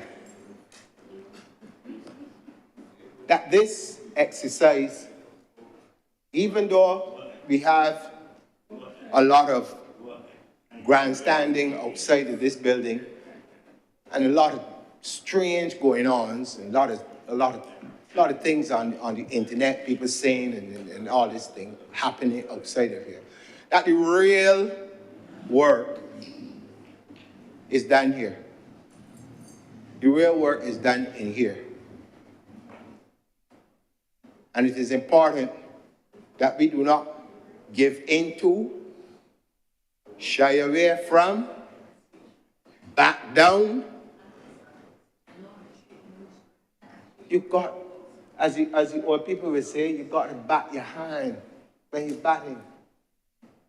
Because when we came to government, you make it bad. Huh? You make it bad. So you had to come in, like any good batsman. Pitch horrible. You had to come in and watch and see how the ball playing. And as one of my favorite cricketers, like Goins would do, he push here, he prod yonder. Next thing you know, he's 100. Next way he got a century. You had to deal with sewage in the streets. Lord mercy. Huh? Yeah. I mean, people say, but when you got to keep talking about all the time. Yes, you have to. Because when the people who caused the problem want to talk as if they have clean hands, they had no problems underneath them, that everything was honky-dory. Huh? In fact, it was a person who said that downgrades mean nothing. Right? They don't mean anything. Now we hear people arguing about, oh, the Prime Minister, she's all over the world flying about, she don't look at Barbados and whatever. But how you think you get the loans and the other things that you are getting to unlock certain things for you by being silent? But that'd be like me saying that I want to be an international singer. And I have to say, Philip, behind the bush singing. When anybody can see me, they didn't know I exist. So, if the Prime Minister does not go out on the road, so to speak, like a good musician would, and make yourself known to the rest of the world, get people to understand what are the problems that you face based on the structure, or the global structure, how people view us as smaller and developing states. Somebody has to be, you got it. Look, my father used to tell me all the time, John, get up and open your mouth and talk to people and don't pretend and don't be nice about it either. God, if you vex, you vex. Don't pretend you're happy when you're sad. Because nobody can take you on. So you got to get out there and talk to people. This is the first time ever in the history of Barbados that you could think of any person who had the privilege to lead this country. Wonderful place that it is. Outside of a singer, outside of Rihanna. You can imagine, outside of a singer, to bring attention to the problems that we have. Problems that have been going on for centuries. Not years, centuries. And you want the person to stop now? Yeah. Don't say anything no more. Well, we had a Prime Minister that didn't say nothing. And what happened? He said nothing, and what happened? Absolutely nothing. Or imagine, or we had, let me not forget, one of the greatest songs ever written in Barbados was a song called These Are the Good Things. Without saying anything. Without saying anything. It said a lot. You imagine? A wonderful song. But it just shows you the creativity that abounds among our people to have a social commentary on what was happening at a particular point in time, which we cannot deny. As much as we would like to deny, we can't deny it. And so, Mr. President, as we continue to try to bring some semblance of stability to this island. I want to just make a few comments on the work of Minister Humphrey. You know, the welfare of our people on many, many different levels. You saw it during COVID, where that particular ministry, and I believe the same way that we complimented the nurses and the doctors and all those persons who work within that ministry need to be complimented for the work that they did during COVID and post-COVID. Those persons were putting up packages. They were going to people's homes, long days, long nights, and it went almost unnoticed, you know? And again, during that period, it just struck me because I heard people talking about jobs and different things that were not happening or should have happened. They had community health officers that were out there and directing persons to various things. You had school monitors. I mean, all of these things happening in the midst of a pandemic, something that the world had not seen for at least 100 years. And it means to tell me that after all of that, it amounts to nothing. It amounts to nothing in some people's eyes.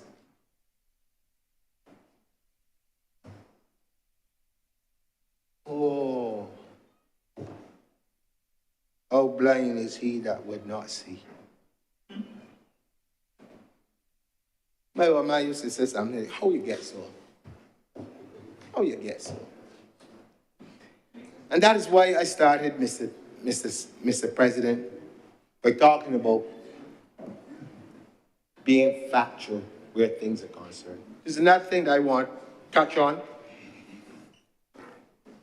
And again, we use myself as an example because I am very clear about who I am. And I don't back down from nothing and nobody. Never did, never will.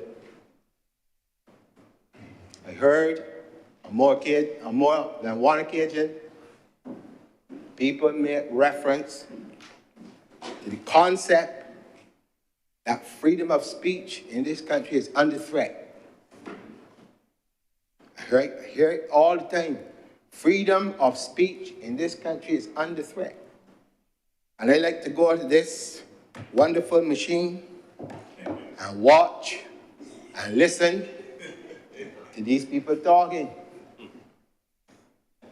And they're pushing this narrative over and over and over and over and over. Yes. Yeah. Oh, Lord. I can tell you. Pushing this narrative all the time. And let me tell you about something that happened to me. And again, I am very clear on me, so I don't have to worry. But, Senator Rogers, you'd be interested to know that I was on a cruise ship that belongs to my church, right? Working, doing my little ministry. And I came off this ship, 2011 to be exact. Come off the ship, and as soon as I come off the ship, a gentleman saw me and said, John, man, what the people in Barbados doing to you? So like, what? Man, what the people in Barbados doing? Why people in Barbados trying to mash up you what? I just come home off the ship. Show you how things is. This isn't a cyber nothing, no. This is just people talking.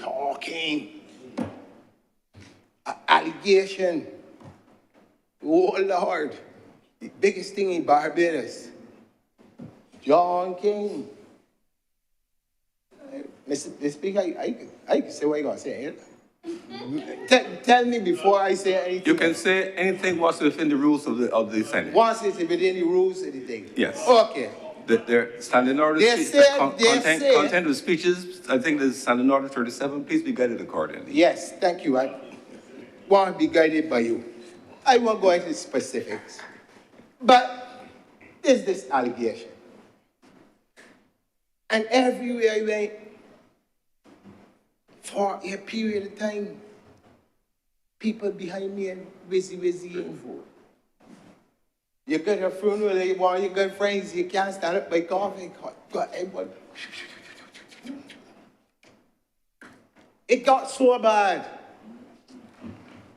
that I watched my children almost go crazy, having to deal with it in school.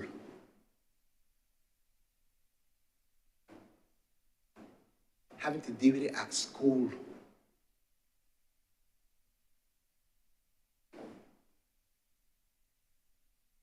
And you got people saying that cyber bill, freedom of speech. Now, people are free to say what they want, but at whose expense? But at whose expense? And the damage that it caused to people. Senator, Please address the chair. Direct me. It doesn't have to go up through me. Direct me. Speak to the chair, please. If you have experienced it, then you would know exactly what I'm talking about. You would know exactly what I'm talking about. So that if we have people walking around and saying that the only reason why a cyber bill is only about people don't want people to say something about ministers, and you're creating this particular narrative when you know full well that it is a lie, that it is more than that, that there are all kinds of things within that deal with what's happening. Mr. President, the generations that we have to deal with now, our younger generation, they're not built like us. We come along with people saying things like sticks and stones can break my bones, but hard words can't. It does not apply in 2024. Not with this generation. There are too many instances of young people taking their own lives, being bullied. Being bullied in that space. In that space. So for people to try to put in people's head that the bill, the only thing about the bill is that it's to stop people from criticizing ministers. Ministers get criticizing all the time. Mr. President, I'm a Calypsonian. I don't want to be ashamed to say I am a Calypsonian. No, I am a Calypsonian. And I'm telling you that if there's anybody that gets censored in this country, it's Calypsonians. If there was anybody that gets censored, it's them. You have to be able to know how to craft things to say it without saying it. Right? So, if you want to talk about all of these things, let me get to the facts, to the real meat of the matter. Right? But when we continue to try to make or create fear in the populace, trying to destabilize everything for the sake of points, political points, not understanding, or I should say not understanding, not fully appreciating the damage that untruths do to people, and to people's families.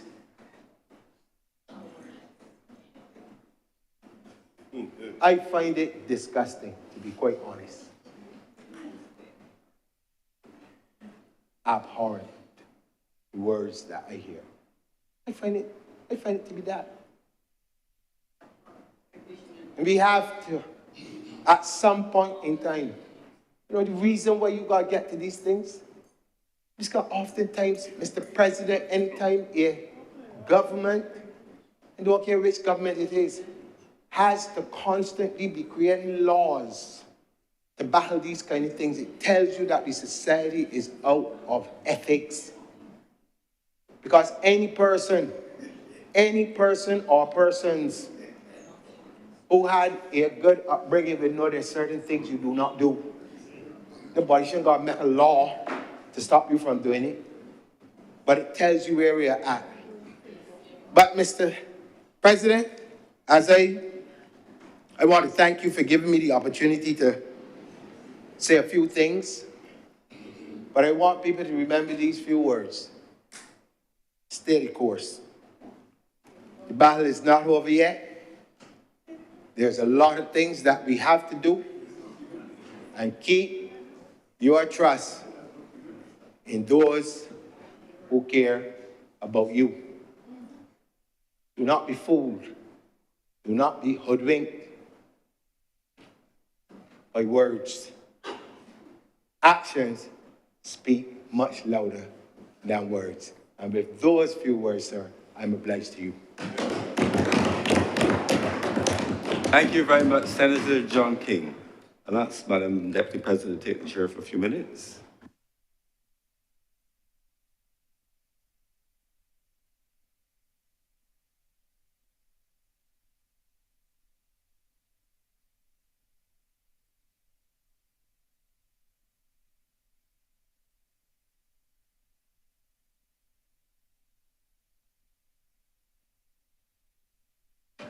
The chair recognizes Senator Kevin Boyce. It's after 5, so it's good evening, Madam Deputy President. I don't think I've had the pleasure to address you in this capacity, and as whom I have to address for the purposes of the debate. Madam Deputy President, we find ourselves here today, despite what we've heard, to debate the Barbados estimates, 2024 to 2025. And I think over the past 48 hours, there's been a riveting discourse. And before that, we heard the discussion in the other place. And I rise now to give my small contribution towards the same. In doing so, like any good speaker, it's perhaps important to paint a picture as to where we are in 2024 as we have this debate. Now, the financials, this beautiful purple document, as well as the available resources online, show that currently debt to GDP stands at 114%. Growth is at 4 to 5%. Unemployment is at 8.3%. Inflation is at 5%. And one of our useful metrics is that we have 33 weeks of import cover. We have this fiscal picture, milady, Madam Deputy President, and we look and see how we get from where we are to where we want to go. So I understand that the government's intention is to move the debt to GDP from 114% to 60%. We wish to maintain the growth currently held between 4 to 5% and get the unemployment back to the 7.2. I'm inferring that last one to where it was last year, which I understand was a record low. Inflation at 5%, I believe, is reasonable, but we could always aim for a lower inflation mark, especially when considering how other places are doing. Now, these lovely facts, ma'am, of course, vary depending on your perspective. In other words, these are economic indicators, but what do they mean? What do they mean to our active citizens? What do they mean to the man on the Platinum minibus? What do they mean to even us who sit and stand and talk in here? What I've heard seems to bring home the fact that your perspective impacts your perception, which therefore impacts your reality as to what you see based on these figures. In other words, it seems the government side sees it one way, the opposition sees it another, while the independents maintain a more rational perspective.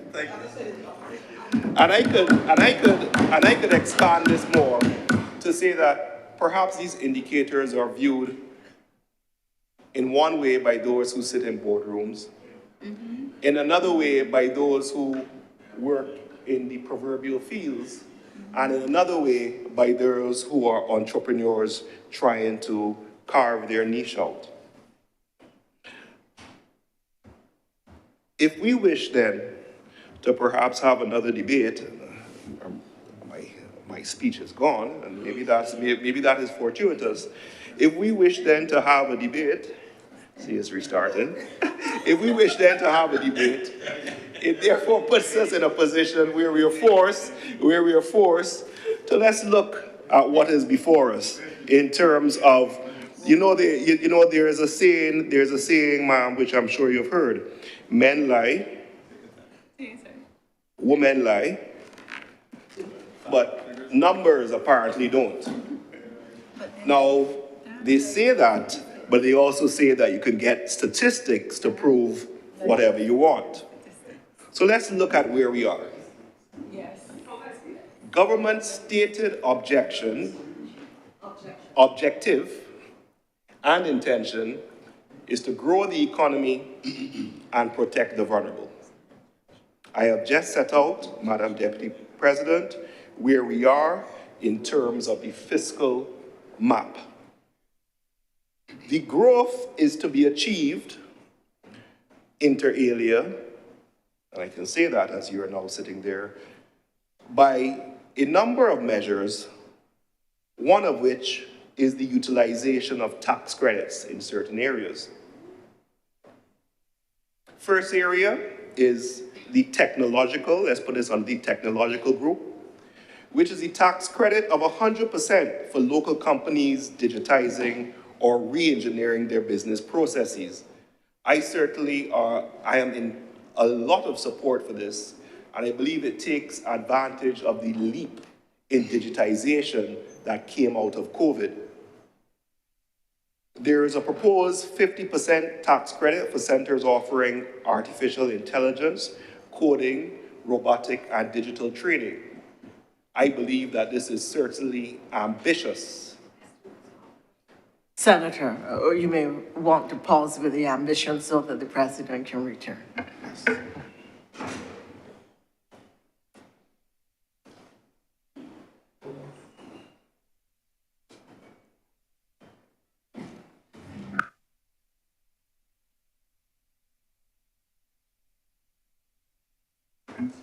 Thank you, Madam Deputy President. Senator Boyce, please proceed. Thank you, Mr. President. I was enjoying your absence, but I am glad to see your return. So, Mr. President, I was speaking in terms of the proposed tax credits that provided in the estimates. First being under the area of technological, and I had set out that the fact of digitization and the 100% tax credit is certainly something that will take advantage of the leap from COVID. We have all been forced to utilize the machinery. It is certainly something that I believe local companies should take up enthusiastically. There is then the proposed credit of 50% tax for offerings of artificial intelligence, coding, robotics, and digital training. I see this as ambitious, but certainly linked to any growth policy. And then, of course, the 50% tax credit for construction of laboratories. I was not aware as to the extent or the nature of the laboratories, but I'm sure the government in their explanation segment will expand. Sir, means of growth under what we'll call the social ambit is the 50%, or maybe this falls under protection mechanism, is the 50% tax credit for the provision of elderly care facilities and hospices. Now, sir, we are aware of our aging demographic, and we are all, I think, in here aware of family members who have reached a certain age. Certainly encouraging in the demographic that we have businesses to invest in elderly care facilities is something which would drive necessary growth. Under this social ambit, sir, we have the 75% tax credit for the provision of educational and life skills for persons with special needs. This goes without saying, and it speaks to the inclusive nature of the proposal. The 50% tax credit for the provision of educational centers for gifted persons also falls within this category. Other proposed tax credits, sir, fall within what we call the cultural ambit. There's a 50% tax credit to boost investment in sport venues, ensuring world-class facilities. I think we've heard significant discussion about that area, sir. 50% tax credit for the provision, development of entertainment and sports venues, and 50% refundable tax credit for the purchase of local art up to $1 million for the outfitting of investment projects. Now, as stated by Senator Watson, this $1 million, 50% refundable tax credit for the utilization of businesses ought also to be provided to individuals for the simple fact that it would encourage an increase in the artistic development in the island. And there are individuals such as Senator King, who just spoke, who would have the resources by which to make these investments and support the artists. However, sir, when we speak about the cultural impact, I believe that a plea could be made, because while there is some assistance provided by the NCS to our crop-over entrepreneurs, can they find themselves within the tax credit bracket to benefit from these proposals? In other words, those who put together the bands, those who are the musicians involved in putting this festival together, and the related entrepreneurs. Is there a way to capture that segment within this proposed tax credit for the development of entertainment, for the development of local art, and tie it into our cultural industries, those who put together our Crop Over Festival? Some may say that we could consider these credits in sections where persons are forced to utilize local craftsmen. We can use these tax credits for those who utilize local materials instead of importing. We could utilize these tax credits for those who encourage local businesses in their supply chain to put together their costumes. Something for the government to consider, Mr. President. Sir, there is also under the further segment, let's call this one now, we just spoke about cultural, we just spoke about social, and we spoke about technological. In terms of the environmental now, sir, we have a 50% tax credit for projects resulting in net zero emissions in Barbados. I found this particularly interesting, and I could be a bit naughty and ask whether this stacks. In other words, if I have a photovoltaic facility, which I get a current $10,000 per year on my premises, do I then stack this then and get a 50% refundable tax credit because it produces a net zero emission? I believe that this will be clarified when further documentation is produced, Mr. President. The 50% tax credit for beach rehabilitation certainly is something that should be commended, because we are all aware of the threat of our coastal zone is under. Certainly efforts by which the Coastal Zone Management Unit seeks to preserve this sometimes finds itself in resistance or objection by those who own parcels of property on the beach, but it is recognized that beach rehabilitation, coral reef restoration, and marine conservation is important to preserve what we have here in Barbados. So, sir, I think that the concept of using the tax credits to boost investment makes sense. I think it makes sense, but there are ways of viewing it from a different perspective, which I will get into later in my speech.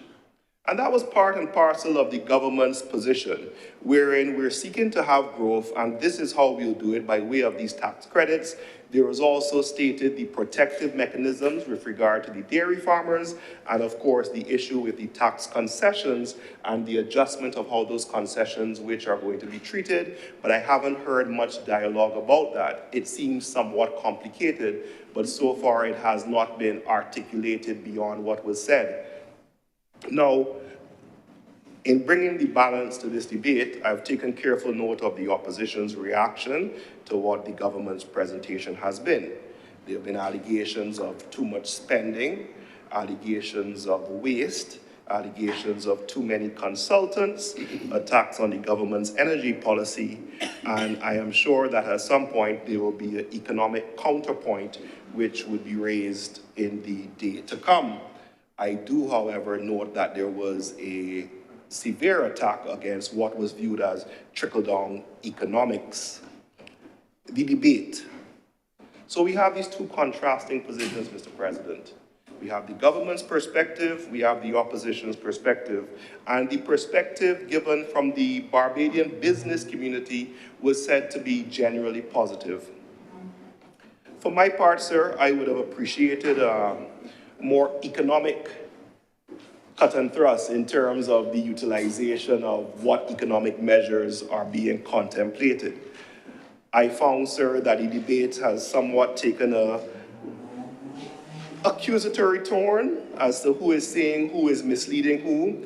Both sides have said that they are speaking reality and accusing the others of seeking to mislead. Everyone wants to keep it real, and it seems as though we have found ourselves in a position where everyone is saying, if you are not for us, you are against us. So my purpose is to bring my perspective as to the debate. And in doing so, I stipulate that I appreciate the government's effort to protect the most vulnerable in terms of the elderly. This cannot go without recognizing the fact of the reality of those who are without in our nation and in need of assistance for the government. This has to be commended.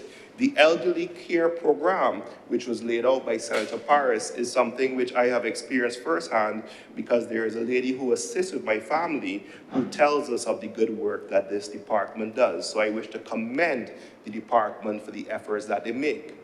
There's also, besides the goodness of it, a practical measure to it. In other words, if we are able to assist the elderly and keep them out of the hospital, we thereby reduce the cost of having them in the hospital because we're able to reduce the need for them to need that level of care. So there's also economic benefit to this concept, not just something that comes from the good within us, sir. Sir, we are all glad for the roadworks which we are seeing throughout the island. I have commented in here as to the lack of roadworks as it then was, and I'm very glad to see the amount of roadworks that are ongoing. So that is something which we should feel positive about. I believe that there is a decent macro policy being utilized, and I believe that if there is a deficiency, it's the need to continue to educate the public as to the why.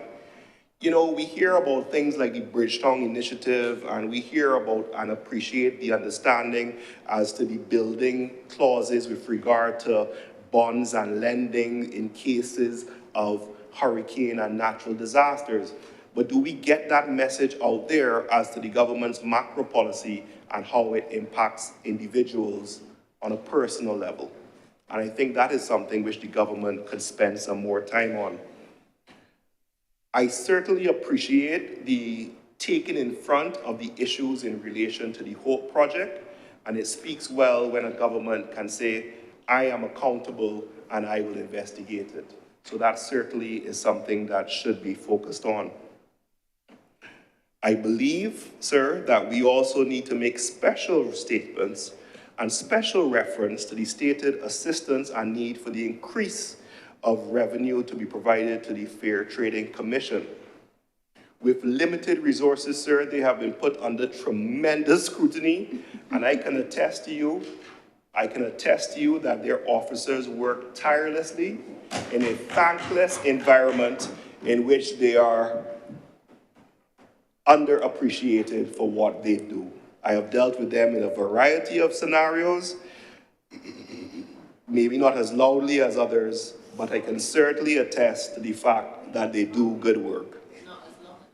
Now, all that being said, I think we all can say that there is heightened activity going on in Barbados.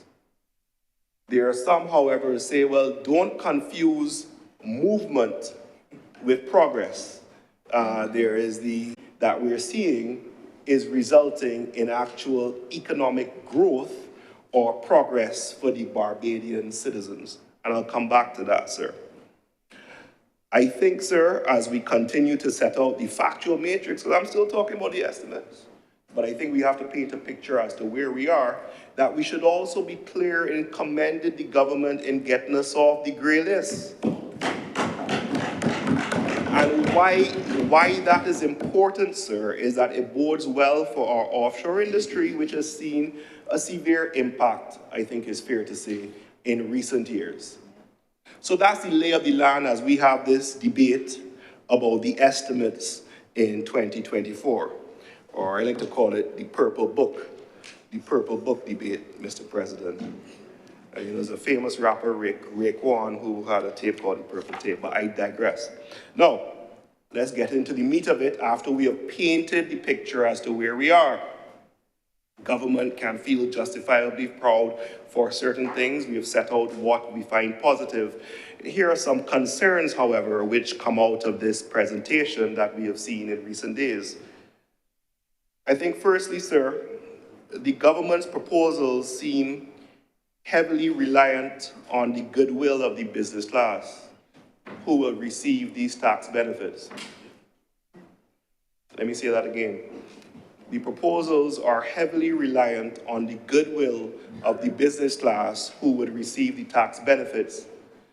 Now, we have seen in the past where there have been tax breaks given to businesses in Barbados. Was there then the resulting savings passed on to consumers? I think the facts speak for themselves, sir.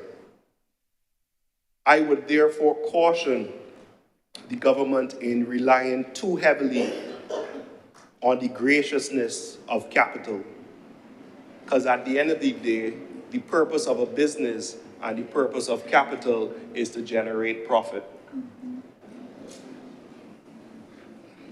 Now, sir, the second issue in terms of the growth aspect, and I'll come back to why it's an issue I have concern with.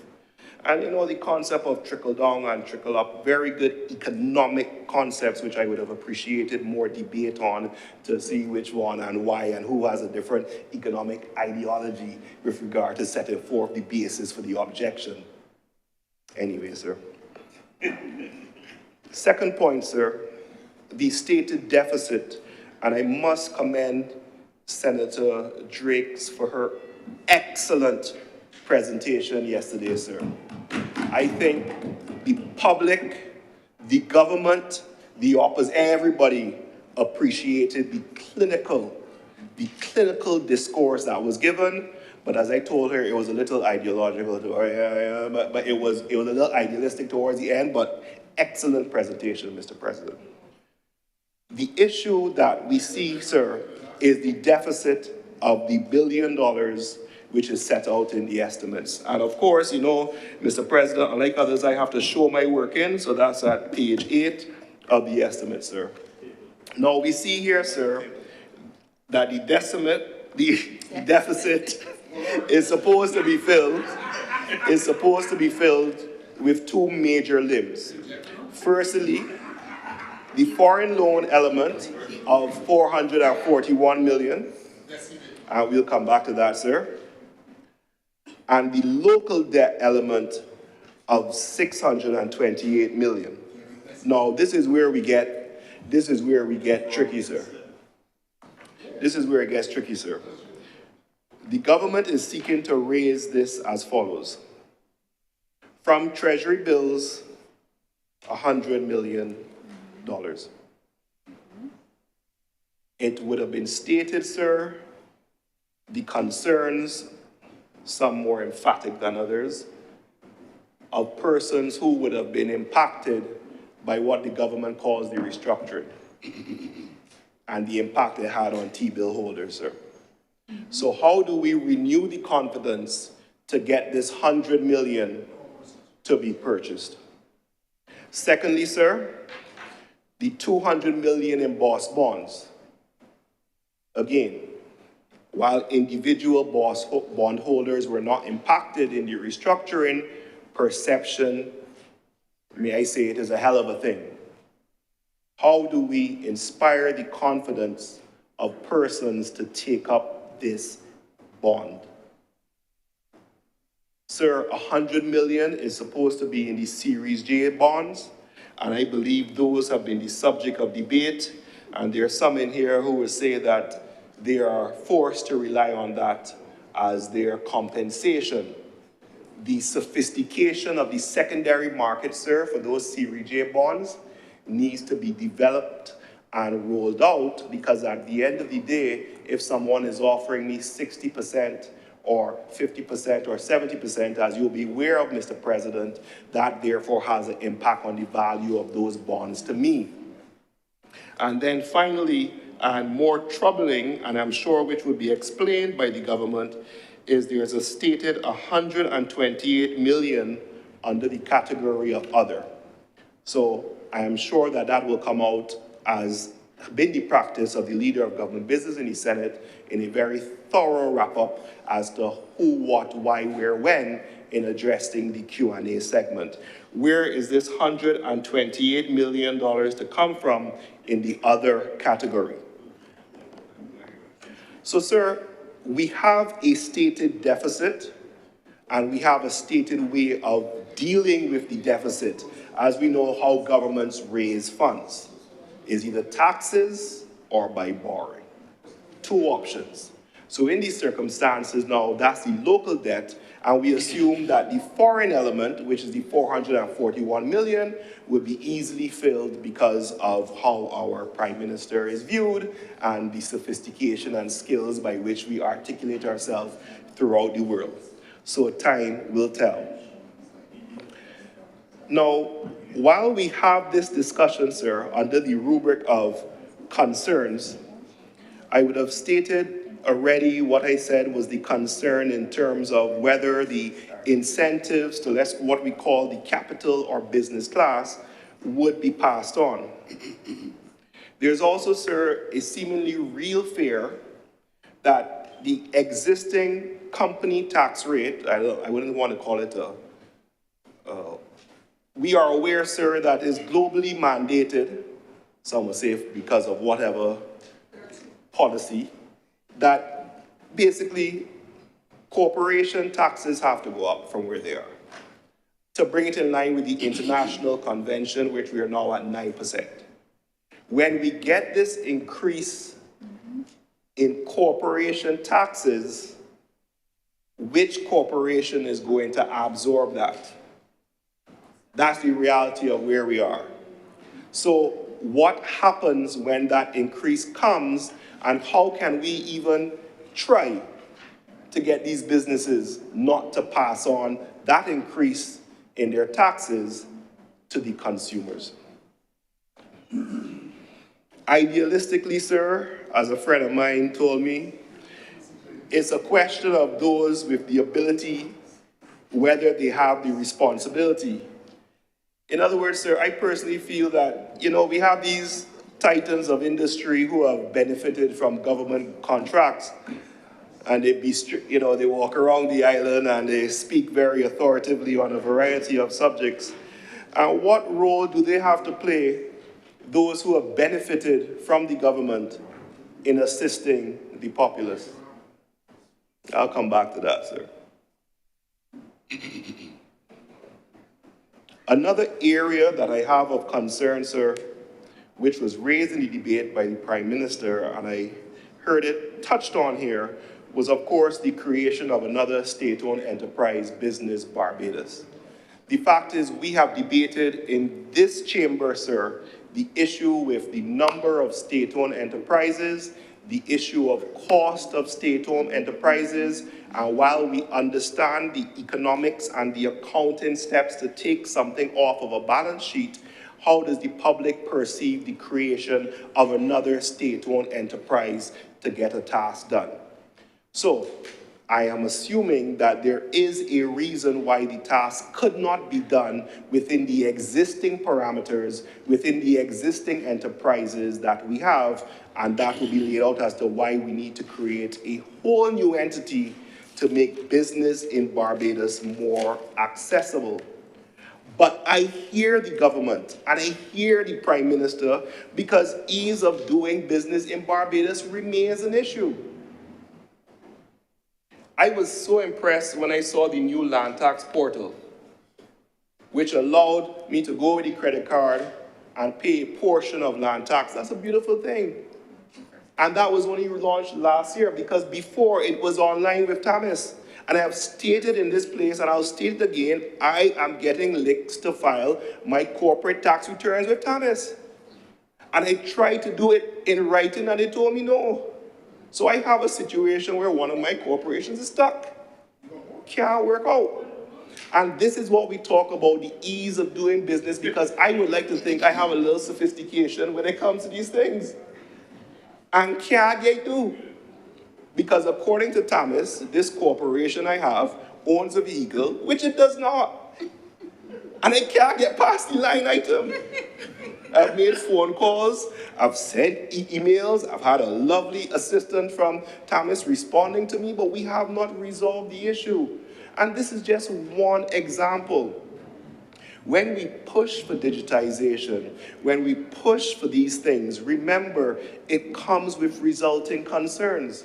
So because I cannot now take the paper and fill it out and file it with Thomas, I now have a situation where for the last year, it has not been filed because they're not accepting it. So in our rush to dispose of analog, we should be careful because there are certain redundancies that the computers and the digitization don't deal with well. But certainly any efforts that could be made for making doing business easier in Barbados, I support. However, we need to be able to explain to the citizens of Barbados why we need a whole new state-owned enterprise for that to be done. Now, I come to a segment I've done in previous speeches where I call my wish list. I call my wish list of what I would like from the government. And I believe, sir, that I certainly think that I want citizens to demand more from the government. I really think that citizens should demand more from the government.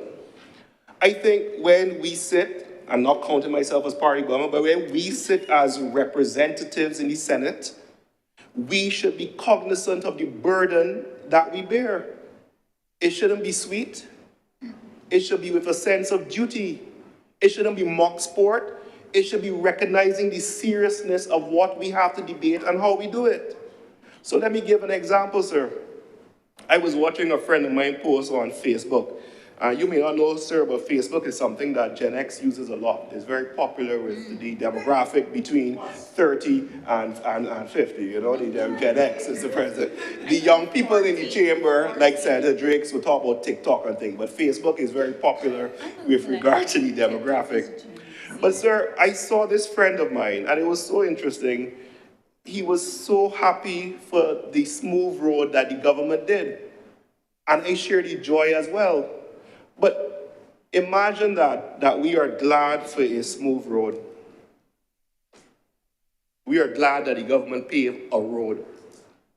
We are rejoicing. Yeah.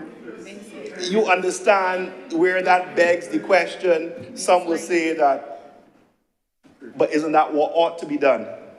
So I want us to recognize that the pressure ought to be kept on. We should feel compelled to provide for citizens. We should feel compelled to do what we have to do, and nobody should feel good because the government is providing a service that is supposed to. The fact that you say it wasn't done previously is no reason. The fact is this is what we have to do. This is our obligation. You can't sit down and rock back and say, well, I do it. No, that's what you're supposed to do. I have a friend, one of the Malta Hill poets that I mentioned, sir, who always say, look, when I come and say, you know, well, I had to work really hard or I did something for my family, you tell me, well, you don't tell a fish good job for swimming. A government has a job and function to do for the citizens. Citizens should demand a lot of a government, and a government should recognize its obligation. I move on, sir. Sir, with all the fancy economic theory that I would like to wish for in the debate, and I say I appreciate Senator Drakes again, my view on it is this. You have to find a way to get money in the hands of people who will spend it. I cannot begin to tell you, Mr. President, who spends money. You understand this concept well. It is not those who have the capital. They don't spend it. They invest it. The great author Kanye West said, you give a man $1 million of a certain demographic, he will invest it, while if you give it to another man from a certain demographic, he will buy a Benz. You want that money to circulate, sir? Now, if I join that to an economic theory, it's called bubble up. And this is a theory which believes that policies that directly benefit lower income individuals boost the income of the society as a whole. Some call it Obamonomics or Bidenomics. The concept of giving a stimulus. The concept of giving capital to entrepreneurs, not capital to capital, not capital to holders of capital, capital to entrepreneurs to create jobs and economic growth at a certain segment, sir.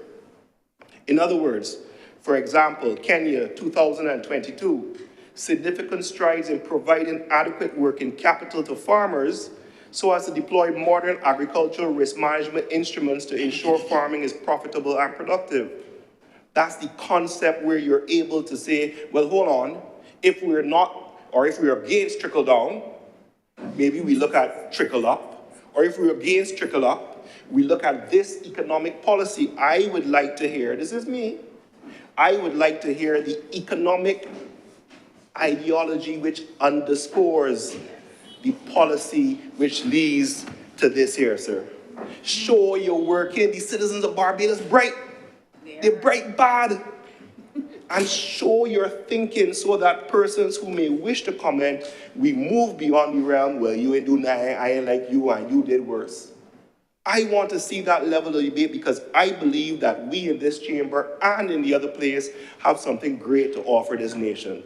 I will continue to hold us to task, and I will continue to hold myself and those in the other place to task because we can do better, sir. Sir, another issue, of course, is the pension. And this comes within my concern segment, so we're in my wishes, or no, this is my wish list, sir. So I'm sorry, not concern, my wish list.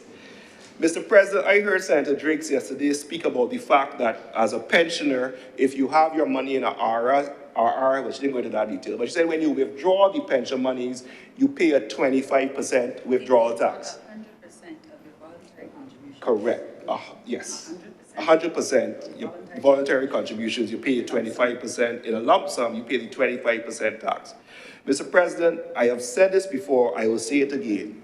I remember when I started working in chambers in 2002, the fact is, if you had a pension, you were given a tax credit for the pension money that you put in. And if you therefore applied that tax credit to your income tax, it therefore made sense when you're taking the money out that you pay this 25% tax because you would have gained the tax credit, which was something, I think about 33, I don't need to pretend I know something, but anyway, you balance off.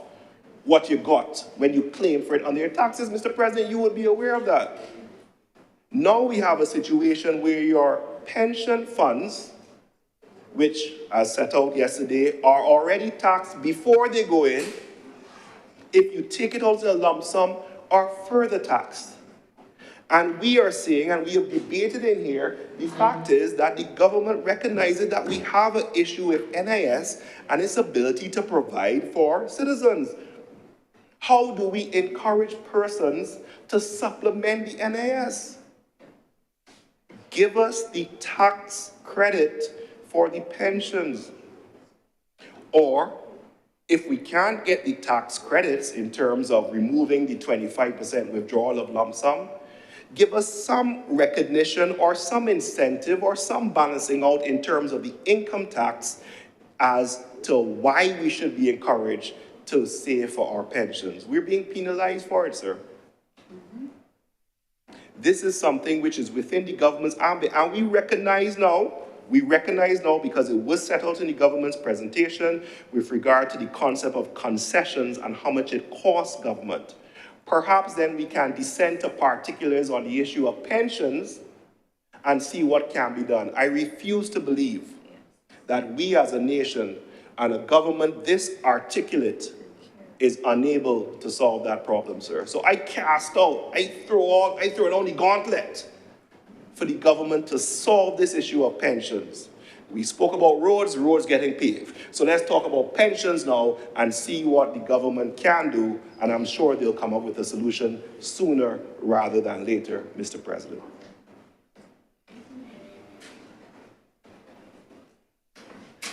Another issue that we have to discuss, sir, is what is the price of the progress? You know, what's the price that we are willing to pay for this progress? And I heard the discussion about the South Coast and some of the buildings. You know, sir, if we continue at a certain rate, when we finish build these towers that block off the sea, you know, the same tourists that want them, the same investors that want them, will say that we overdevelop. And they want someplace more rustic. So we have to be mindful, we have to be very mindful that we preserve our Barbadiana. And it is difficult. The age-old battle of windows to the sea and the Barbadian populace. So I just put that under the heading, sir, the price of progress and windows to the sea. I don't think I could add any more to that deep debate, but it certainly is one which the government is mindful of. We spoke here about the development in St. Peter's Six Men's and the contribution and the individuals and having their says in it. Imagine that. How do we maintain that balance? Because you know what is the #1 attraction to Barbados? Barbadians. Not just the sun, the sea, and the sand. Senator Blackman said is our intellectual thing that we mine, correct? That's what he said yesterday. It is Barbadians and how we treat people. So let's make sure that in our development and our chasing after these accolades and these price of progress and these things, that we remember what makes us us. And we consider that in our development. The same way we can craft an IMF program that is uniquely Barbadian, we could ensure that developments that are done on our coast reflect our Barbadian culture and way of life, Mr. President. Now, sir, investment options. I have a confession to make, Mr. President. I have a habit of burdening associates in the firm with discussions about investments, what they're doing for their future, and what plans they have. And the first thing they say, sir, back in your day, you could have done X, you could have done Y, and then they'll carry me to Twitter, where Senator Aduede Boyce roams, and they'll say, look at this spreadsheet, and this person showed how if they get X amount of money at the end of the day, at the end of the month, they have $60. What I try to get, and what I get from these discussions, sir, is that there is a sense of despondence with regard to the youth in relation to investment opportunity.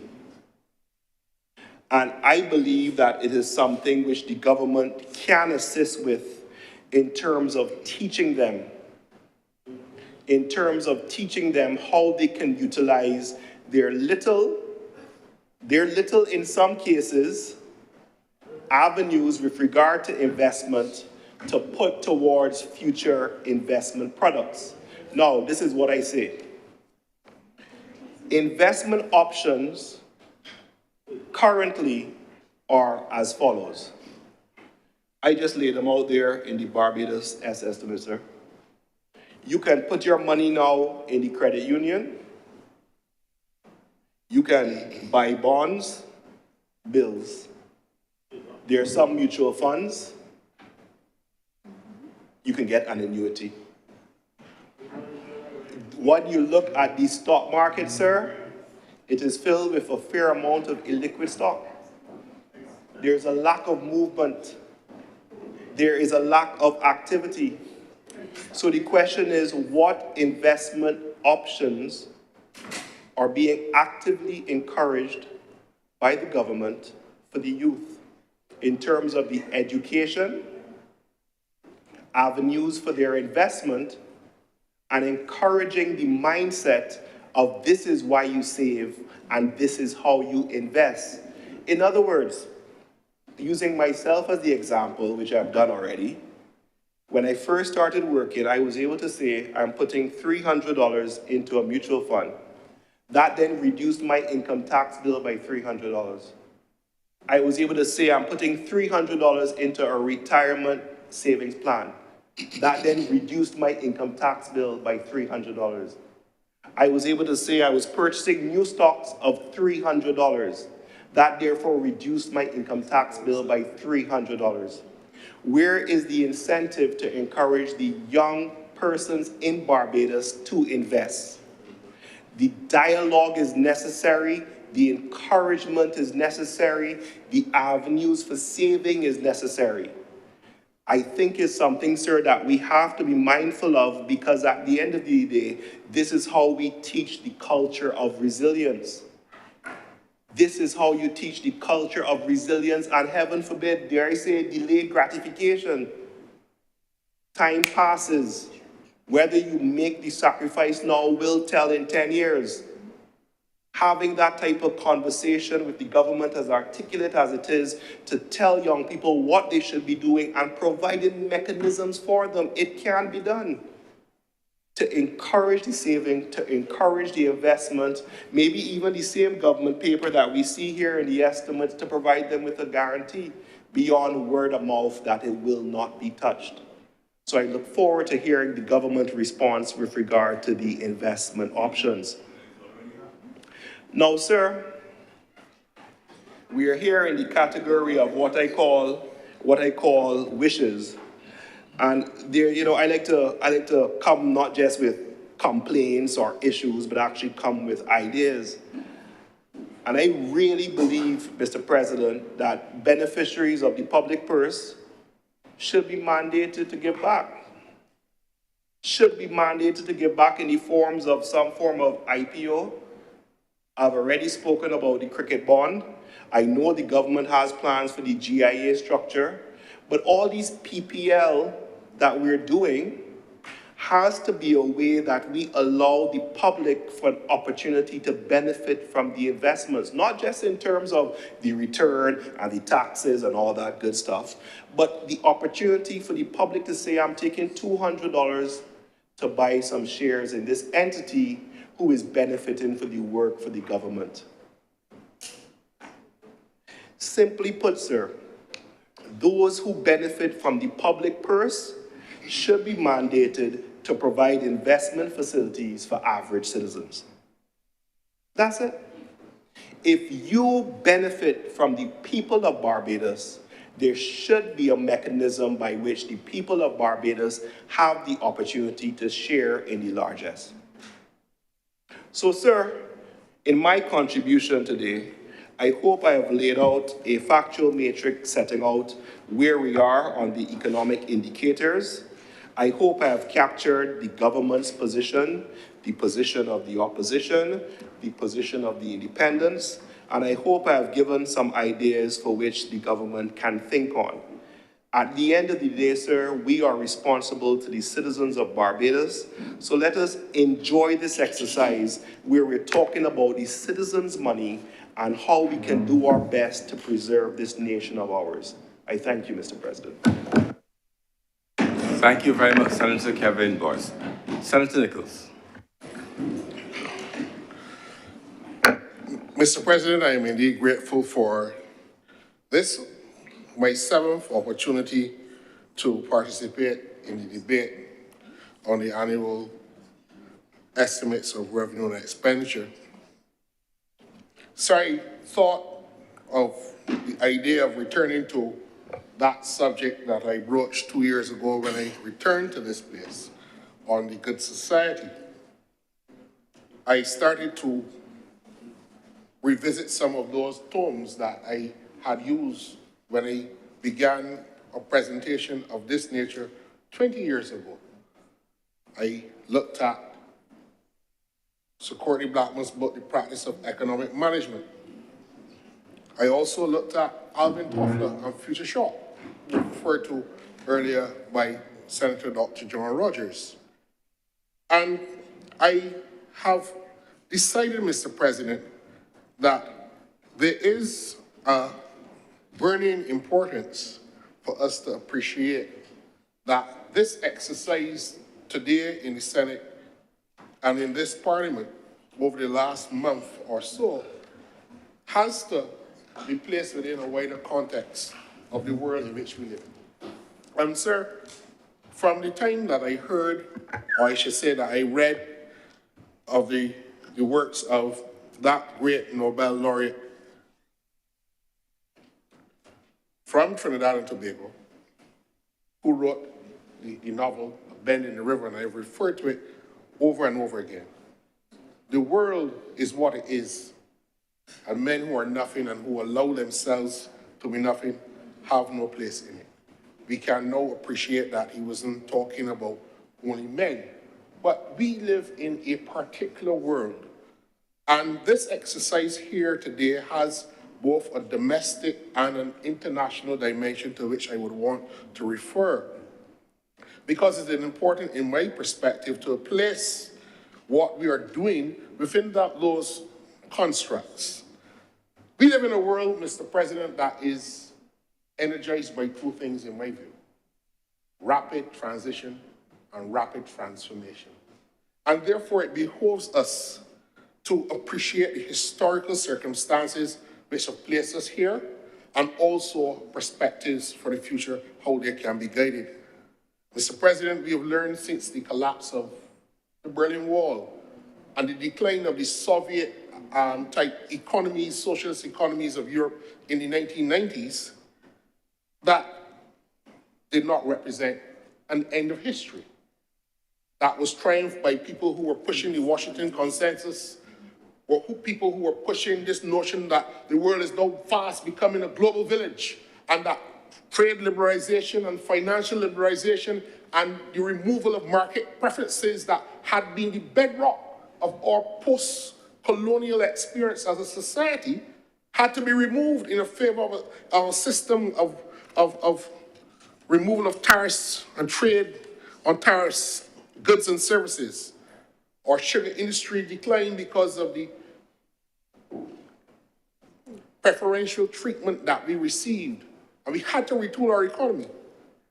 And all of that was in this mad rush coming on to the end in the 1990s, in my view, because of a mistaken lull and lie in the way in which history and economic systems and people and economies respond to the world as it transitions. Sir, there is a rise of some of the same contrary or competing economic systems and theories in the world today that people would have said 20, 30 years ago were coming to an end. The West had won, and there was an end of history. Mr. President, I have always understood that in life, there are two trajectories of power. There's the power to dominate and the power to resist. But the world is what it is, Mr. President. We live in a world of transformation. We live in a world that is in transition. And Barbados, Mr. President, in my respectful view, cannot stand splendidly in isolation in this world today.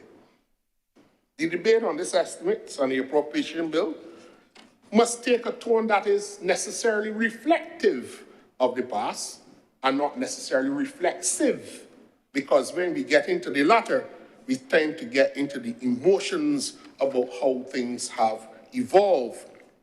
But the lull, Mr. President, that I spoke of, or I should say I speak to, about the foundational changes that followed what we consider the end of that great ideological debate, the battle of the 20th century, was more pause in historical narrative.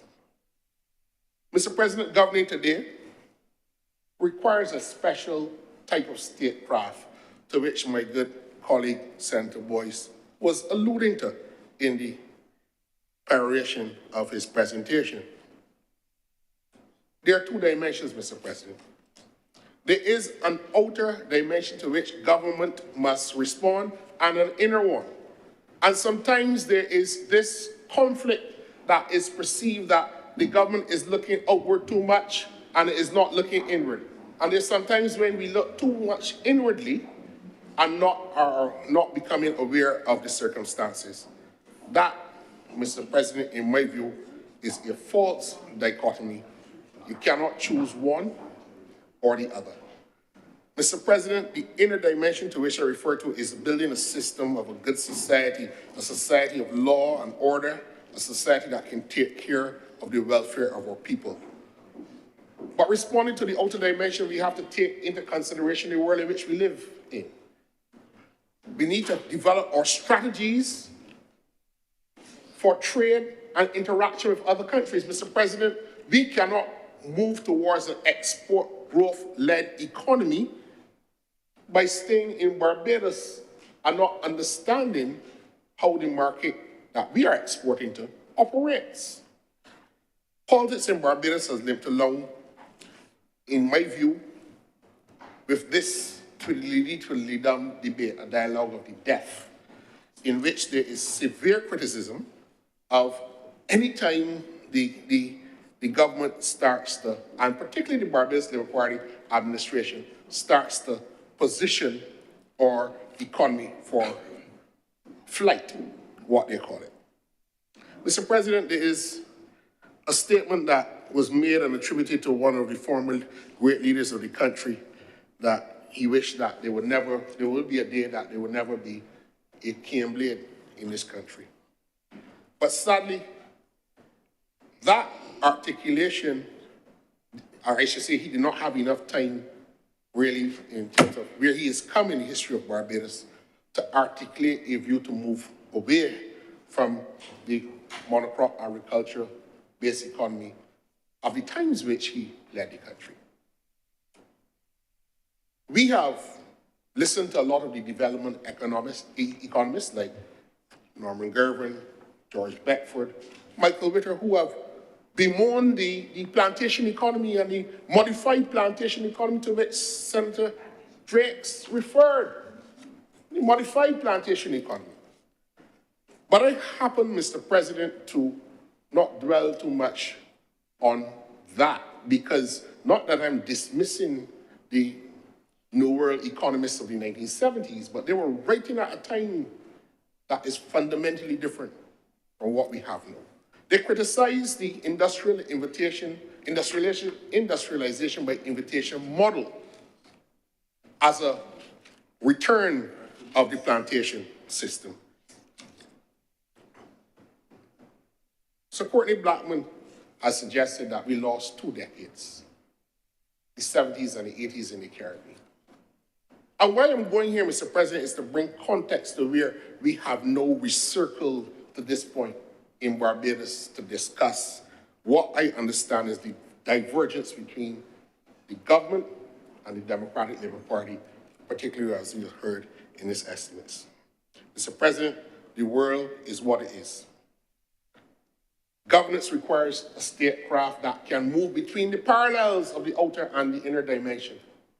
And until we understand and appreciate it, and as Senator Kevin Boyce suggested, we have to take our people there. This is not a sterile academic argument or a position for technocrats or a colloquium, because we have a tendency to dismiss everything that is serious as just academic verbiage. But we need to move beyond the cut and thrust of looking at these two parallel dimensions, Mr. President, as if they were going against each other. Mr. President, when we look at the world in which we live in, we must all recognize that the capitalism of the 20th century and the early parts of this current century has now been superseded by a new economic model, where the drivers of big tech oversee this new transition in the system in which we live in. And that is borne out by today's capitalists not investing their profits back into their businesses. Today's capitalists, Mr. President, do not expand the development of the industry in which they are in to increase output, to increase labor productivity, Mr. President. These techno-feudalists, as you will call them, generate profit by establishing a monopoly system on a technology platform and using sophisticated data extraction to secure it. The owners of Facebook, Amazon, Twitter, Airbnb, Uber, all of these people don't own any of the essential ingredients in the businesses that they operate, but they extract data from everyone. You buy something on Amazon and upwards between 20 to 40% of the product that goes directly to the persons who operate that trading platform.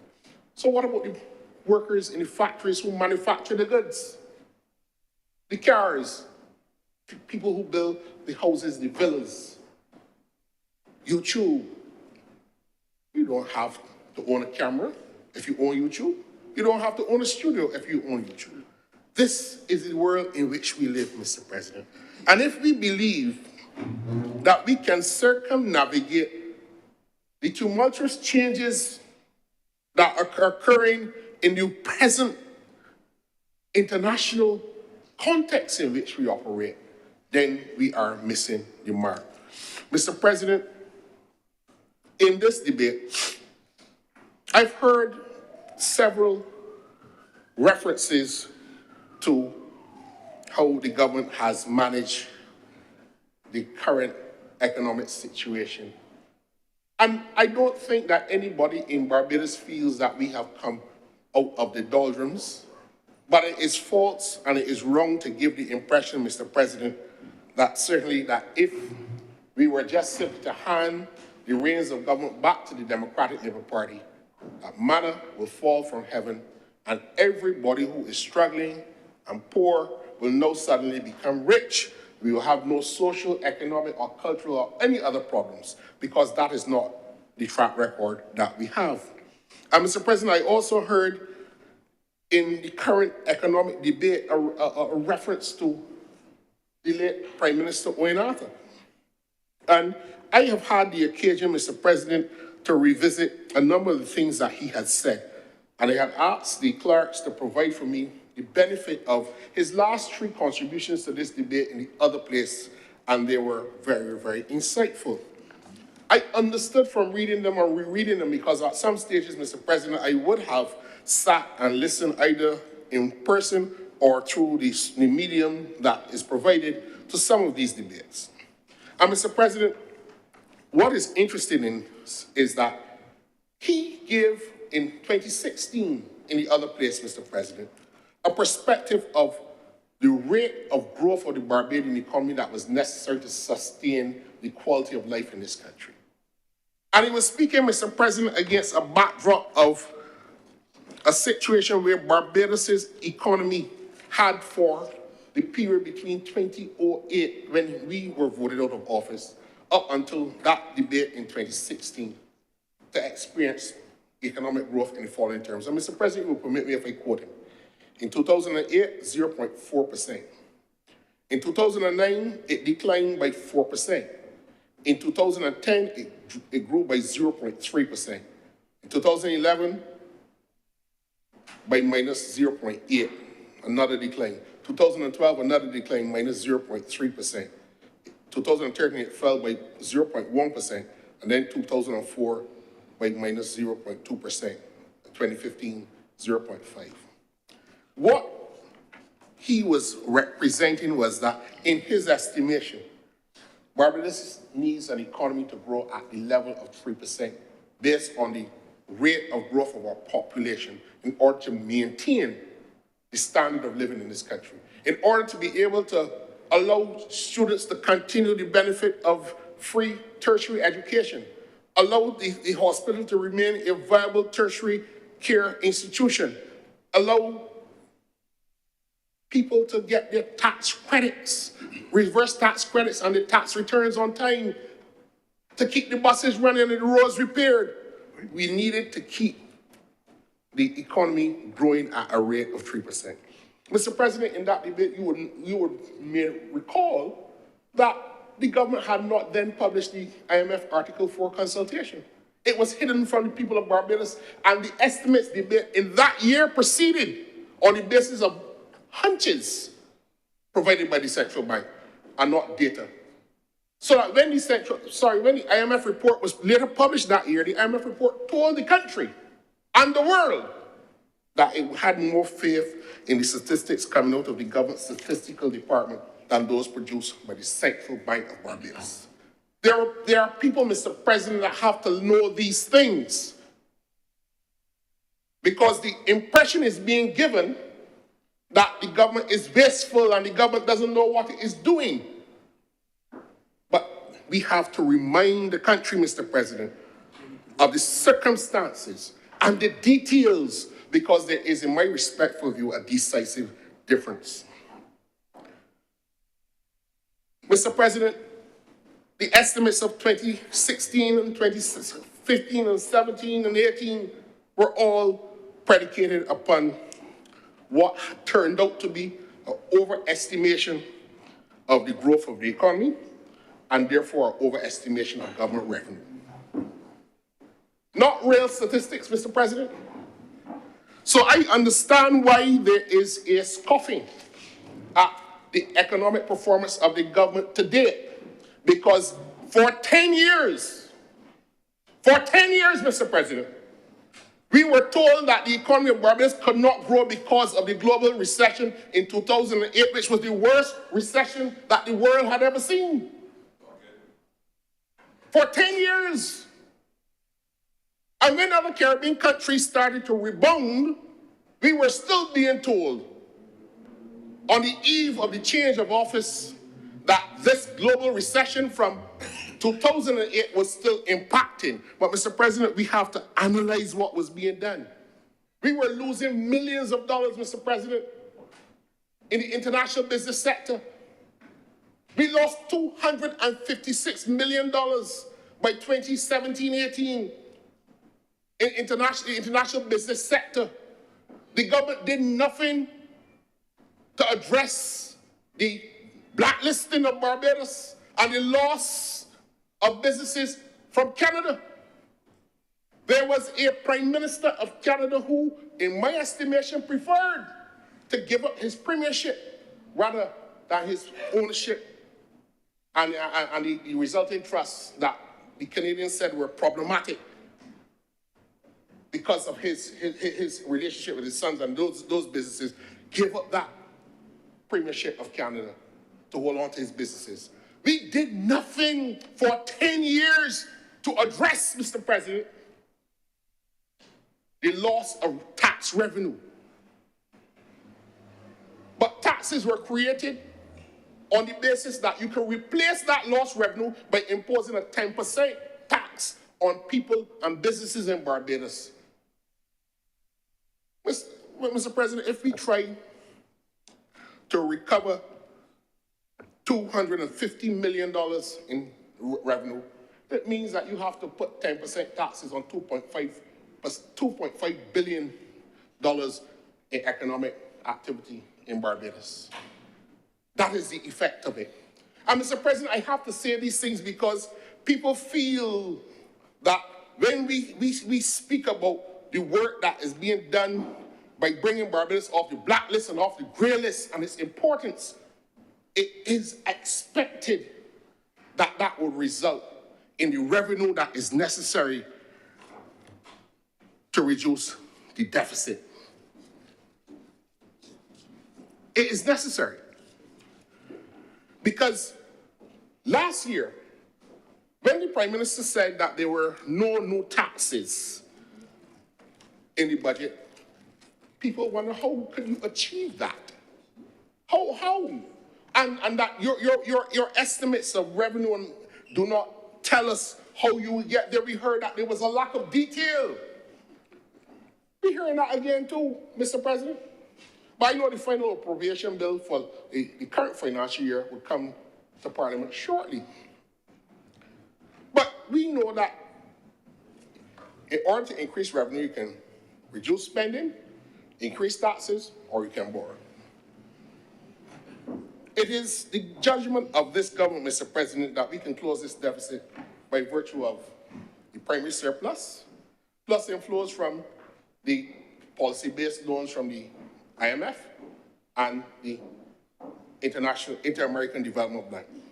And what do we mean by the primary surplus, Mr. President? You take the non-interest expenditure, and that gives you either the surplus or the deficit. Money coming in, as opposed to what you have to pay out, the non-interest expenditure, and that will either give you the surplus or the deficit. A couple of days after the close of the last financial year, a commercial bank in Barbados bought $100 million in boss bonds. $100 million. And Mr. President, you remember that when we restructured the debt, people were crying for the banks and saying that the government was unfair to the banks. There are people in Barbados that say that. There are people that say that in this chamber too.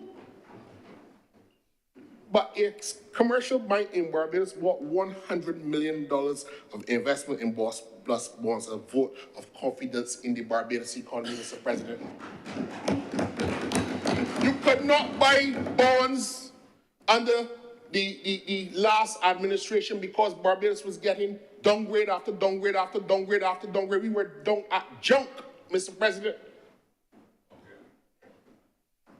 So that we must understand that when you're creating public policy for a country size like Barbados' economy, it is not necessary that you're going through a mathematical or arithmetical sum where we can say that there will be 5% growth, 3% from tourism, 1% from this, and so from the other back, and it will equate to a certain amount of revenue, and we can project it with accuracy today. The government has to do things to stimulate economic activity. And Mr. President, this country heard for 14 years that Barbados was not only an economy, it was a society. I sat here in this present seat, Mr. President, to hear that this Barbados Labour Party was only concerned with economics. And they offered change, and change we got. We got the change that they had promised. But when we look back at the cycle, Mr. President, they are coming back with the same old tricks. Mr. Arthur called it economic vandalism, Mr. President. Of the highest order, because I am hearing that this government spent money on consultants to advise us on the debt restructuring. $54 million. That saved us $3 billion in debt restructuring that allowed us to buy buses, that allowed us to buy garbage trucks, that allowed us to send students back to the University of West Indies, Mr. President. Yeah. That to take young people off the streets of Barbados and give them a sense of hope. And I say all the time, I live in a community in Arthur Seat, St. Thomas, and I must say, Mr. President, I am grateful for the government for paving the road in Arthur Seat, St. Thomas. It is the first time in my lifetime, and that people can say that it was paved. But, Mr. President, this argument that we spent money that Mr. Arthur could have. It's part of our business. It should be repaired. Listen. Leave them to me.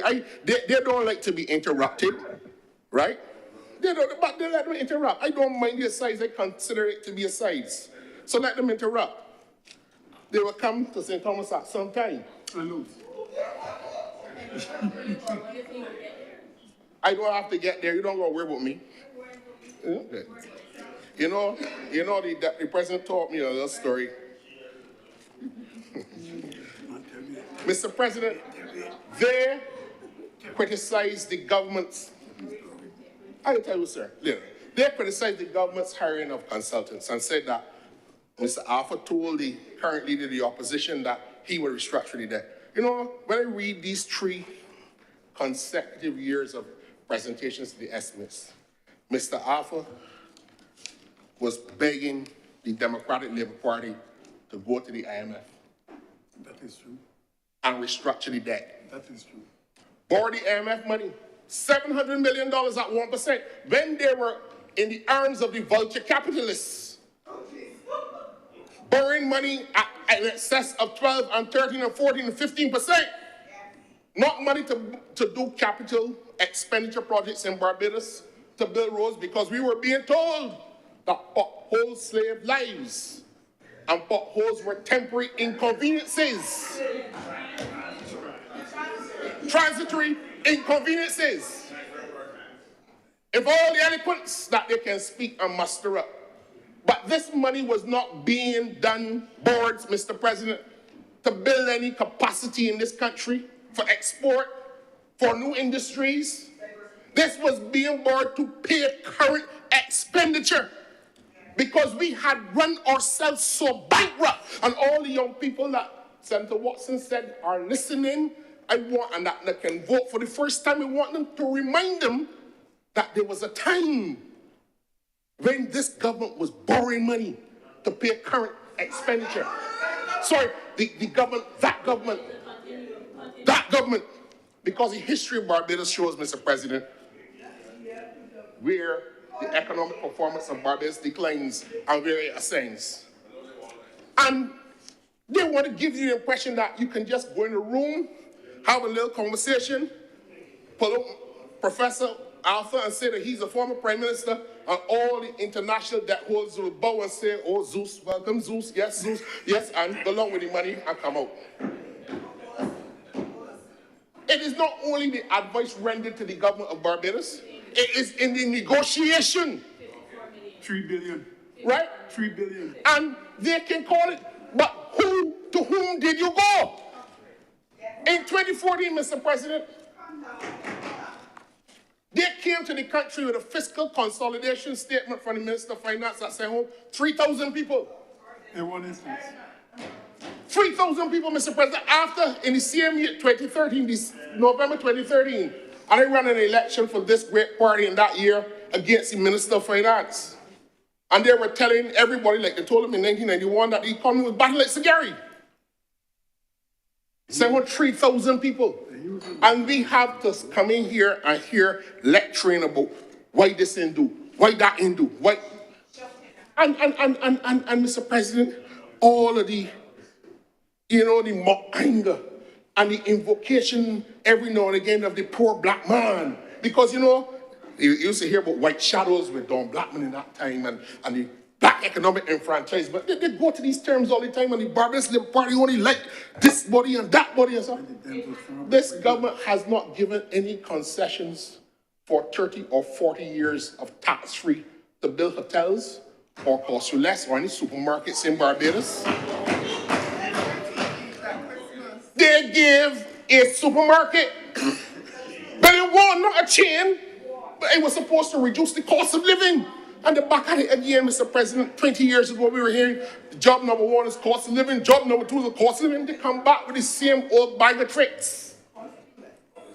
And when I look back at it, I tell my colleagues all the time, what is the economic philosophy of the Democratic Labour Party in office?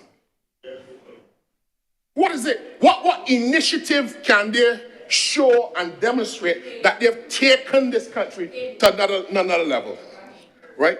You can't help, You can't help, But as I said, I won't blame, Mr. President, I won't blame her for interrupting on this. So I said, welcome them, because she's not doing that on purpose. Can't help and do for purpose.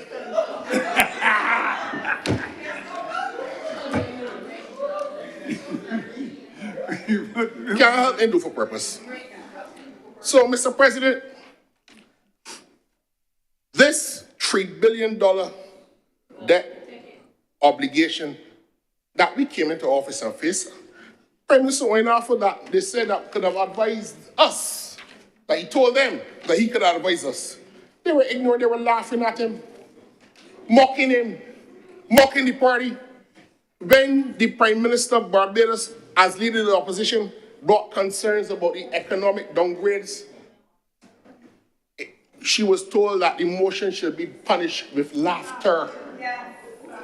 I want all the young people that Senator Watson are talking about, that are listening to us, can go up and watch the history of what transpired just a few short years ago.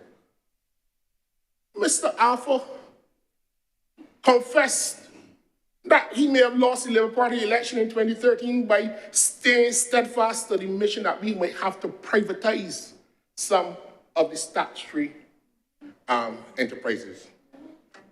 And he explained that this is not just selling them off and sending home people. We don't do that.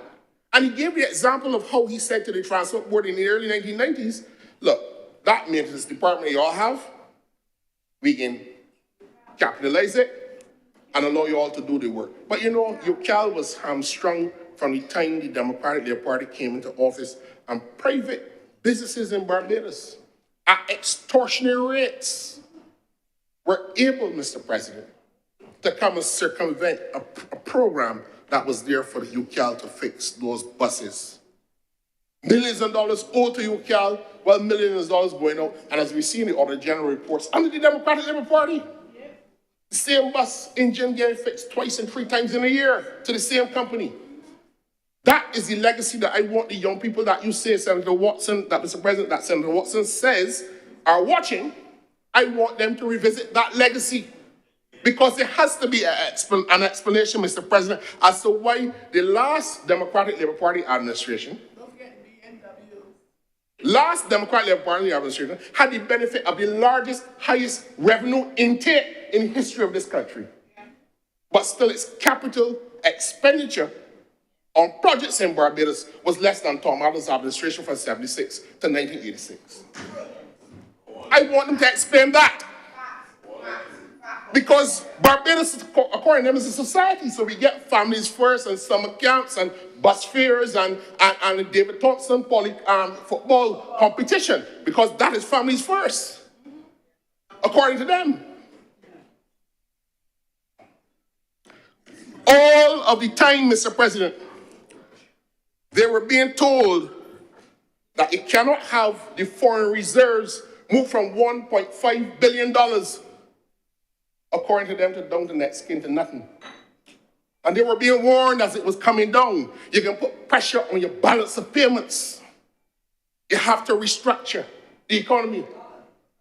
Because if you don't do that, you can go down the road of other Caribbean countries. They were told, Mr. President, of the reduction of the rate of the VAT that they took up, and that the suite of zero ratings is it zero rating and exemptions were getting too large. That was told to the Democratic Labour Party in government. In 2018, Mr. Alpha spoke about the debt overhang and the debt to GDP ratio, and lamented that he was approached by the then Minister of Finance to be the chairman of the Council of Economic Advisors, and it couldn't get past the cabinet of the Democratic Labour Party administration. And now the Labour Party has to be lectured that we should have used Alpha to restructure the debt when Mr. Alpha was telling the Democratic Labour Party sitting on their front bench that he could help them, and they were refusing to give him an ear at the time. We heard all of that, Mr. President. We heard all of that. So that I want to say to the country, Mr. President, through you, that there is a decisive difference in the manner in which we approach our affairs in government and on the other side. There are a tax and spend administration. The more taxes you give them, the more they lick out. And when you hear the shout, whenever they return the government to us, when the people, return the government to the Barbados Labour Party, we have to spend the first couple of years cleaning up their mess. But you know, Mr. President, they ain't done yet, because they had the temerity to come in to this chamber a couple of weeks ago and to tell us that we grandstand here when it comes to protecting the rights of workers in this country. I want to spend a little time about the protection of workers in this country. I said on Sunday, and I will say again, the Barbados Labour Party, to which I am a member and a proud member,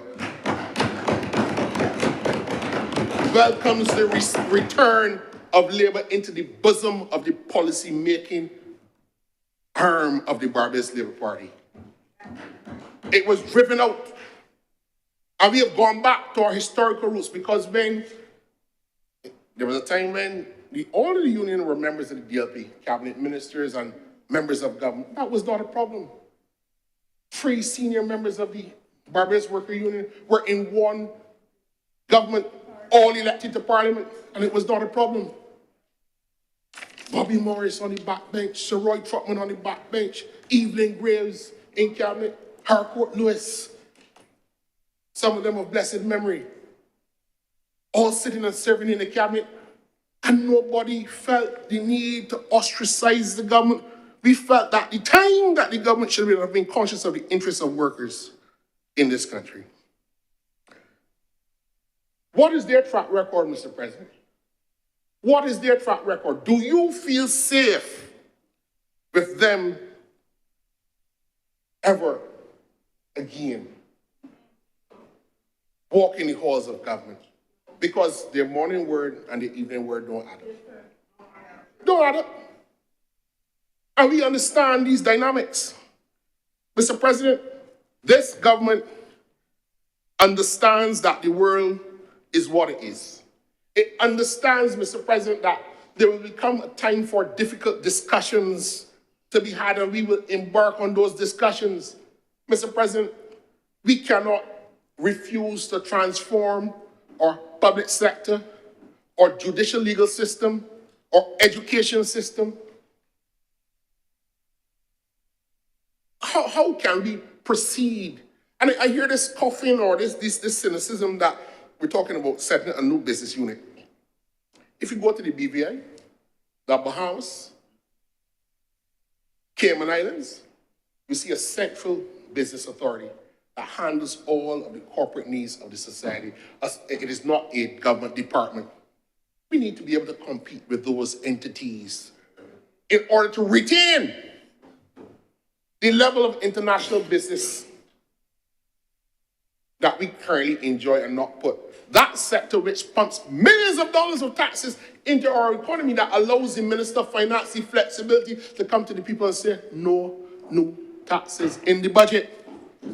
So when the Democratic Labour Party came to office in government, that Ministry of International Business was tied with the Ministry of International Transport. 2 totally unrelated ministries were put together. Hurricane George.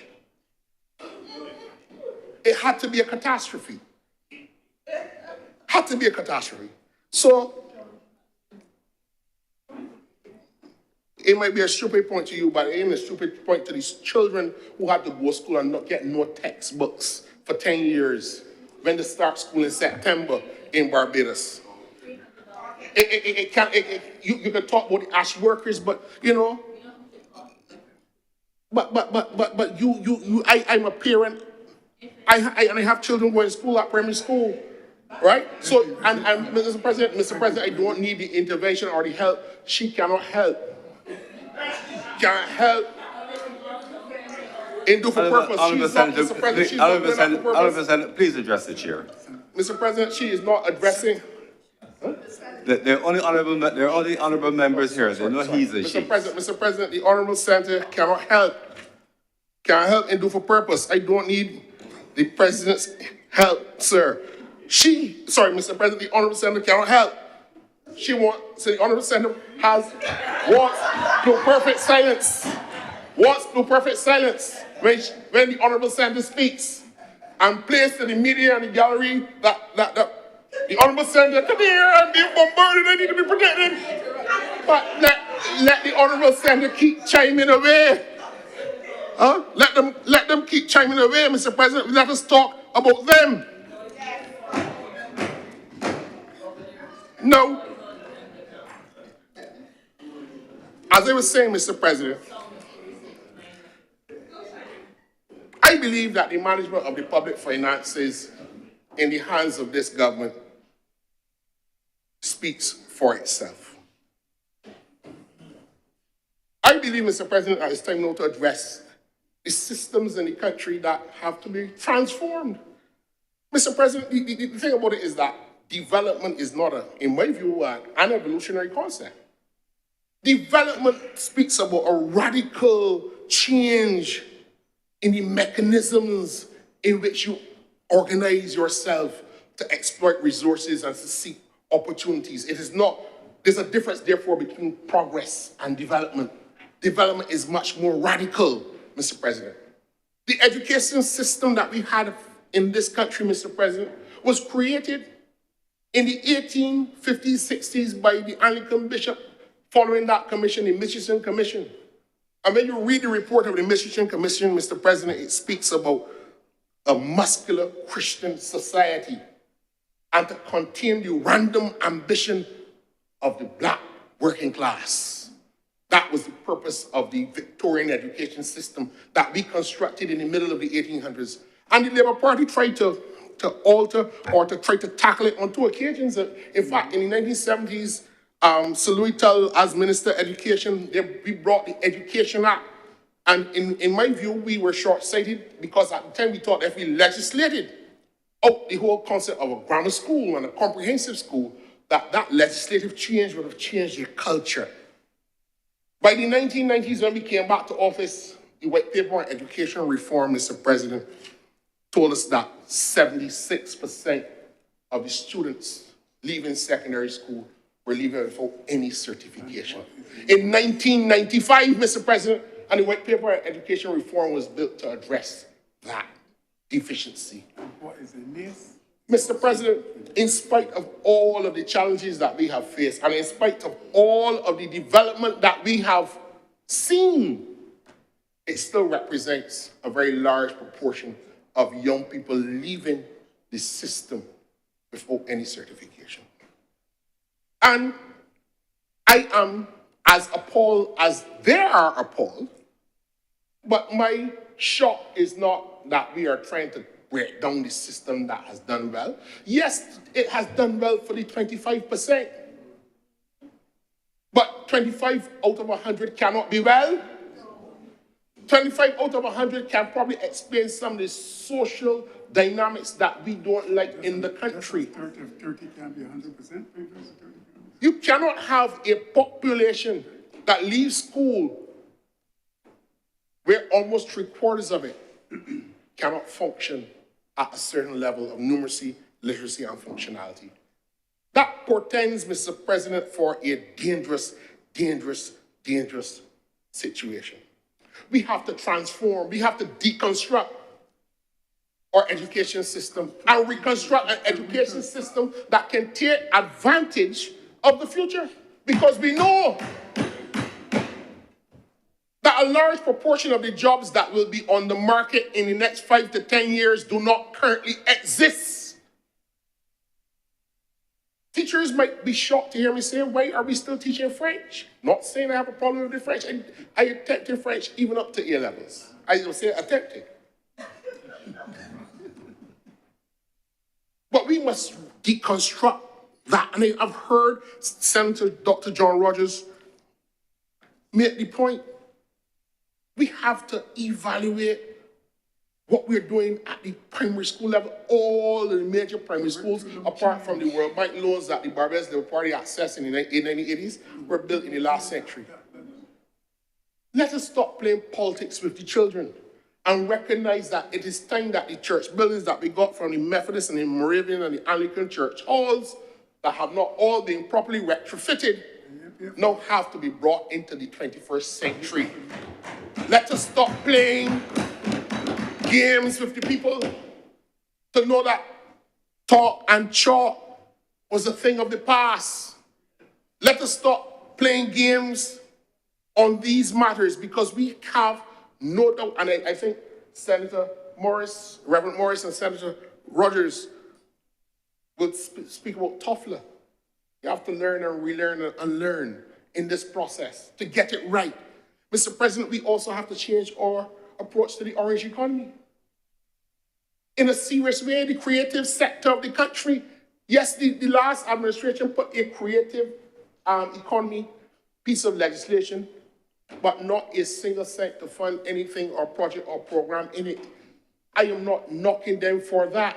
But when we speak about mini stadia in this country, why should one stadium be sufficient? And with the financial latitude that the debt restructuring has given us the elbow room, it is the government's intention to make sure that people in rural Barbados don't have, as I was saying here today, to trek down to St. Michael in order to feel that they are equal participant in the ability to train and practice their sport. For too long, people living in rural Barbados, Mr. President, have had to feel that there are two Barbadoses. So when they say it is overly ambitious, and when they say, Mr. President, that why are you doing this? Because there are people living in St. Lucie, St. Peter, St. John, St. Philip, St. Andrew, St. James, St. Joseph, and in St. Thomas and St. George. That their children want to be able to run fast and to throw and to jump high and to play sports. So, Mr. President, I will come to cricket. I will come to cricket. I've heard a sports person of the Democratic Labour Party. I'm not sure that she is on the same side as Senator Watson because I haven't seen your name together on any poster. But this Cricket World Cup is coming to Barbados. And the government has put its money where its mouth is. I want to suggest that we need to start having that conversation where we start to also give incentives to the businesses in Barbados to get back into sports, not only cricket. And Mr. President, I will say again and again, we passed the Caregiver Wireless Complex, growing grass. Banks is no chicken barn, field growing back grass. Texaco, no. Vivix, no. We need now to make sure that our working people and young people have opportunities to train while at work and keep fit. There is a lot of potential in sports. As I speak, Mr. President, there is a demand for the Barbadian brand in cricket all over the African continent. East Africa, West Africa. People are saying, well, we associate Barbados with a certain standard of excellence. Why are we not building out the capacity for young people to coach cricket all over the world, even at the end of their cricket careers? Senator King spoke about semi-professional sports. Why are all the major sporting organizations still having their first division championships or premierships and handing out a trophy and a couple $100 after a whole season? These are things that we have to do. We can only do that if we create the facilities in the communities across Barbados that would engender and encourage the orange economy at the level of sporting excellence. You can't come to this country in 2023 and talk about that is ambitious and that is the government is being overly optimistic. We don't know where the next sporting hero will come from and in what discipline. We cannot see Barbados as it was in 1966 and feel that we are a prisoner to that moment. And I sat here, Mr. President, Senator Paris as well, and one of my only criticisms I had with the leader of the Senate from the opposition side then, who subsequently became Prime Minister, was that he told us a vision for a long time, you know, but he has not learned or forgot anything since 1966. And for them, Barbados' trajectory is anchored on that basis. I want to say to the young people, Mr. President, who are watching this debate, who, as the Honorable Senator Watson has said, are watching this debate. We have to anchor our boat going forward, Mr. President, keeping our eyes on the domestic dimension of our development and the external realities of our development. There is no debate between the two. There are parallel lines that don't intersect. But if you step out of sync in either dimension, you will fail the people of this country. I understand that governance has become more complex, Mr. President.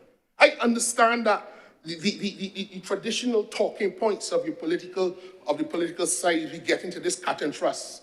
We not the hospital, we not this, we not the other side of the road. But let us build a consensus about taking the country forward. Because one thing I would say, I welcome the return of the Democratic Labour Party to the political stage in this chamber, but I welcome the opportunity, which I don't think I have had, to debate on policy and policy mixes that are right for the country. We will not get it all right, Mr. President. I still believe, Mr. President, that the goal of building a good society should be the enduring mission of this generation of members of both houses of Parliament. It is too important a society for us to get bogged down in the minutiae of what we will say at our branch meetings and lob at each other. These estimates are ambitious. They speak about a transformation of Barbados. And you will hear criticism that we are trying to move too fast. But, Mr. President, the world is what it is. And men and women who allow themselves to be nothing and who are nothing have no place in it. We have a place in this world, Mr. President. Barbados, Mr. President, is taking the lead on many global fronts, sir. Only in February, under the leadership of Senior Minister, in the other place, I almost called Senior Minister here because he held that portfolio for a while, we are leading the discussions at the reform of the World Trade Organization and its mechanisms. When we came to office in 1994, we had signed on to the WTO. The last administration in 1993, and nearly a word was said about it. Not a word. For 2 years, we came into office finding that we had to sign on January 1st, 1995, onto a WTO treaty, which dismantled the preferential privileges that we had. It meant that for the young people, Mr. President, that we sold our sugar to Europe at a higher price than the rest of the world. From the Lomé Conventions, all of that was dismantled. So our sugar industry and the banana industry in the rest of the Caribbean became dismantled overnight. All at the same time, we were dealing with an economy where 24% of the working people had been sent home. We fast forward to 2018, the same thing again. How can we manage the international torment and change, and at the same time a bad inherited domestic situation?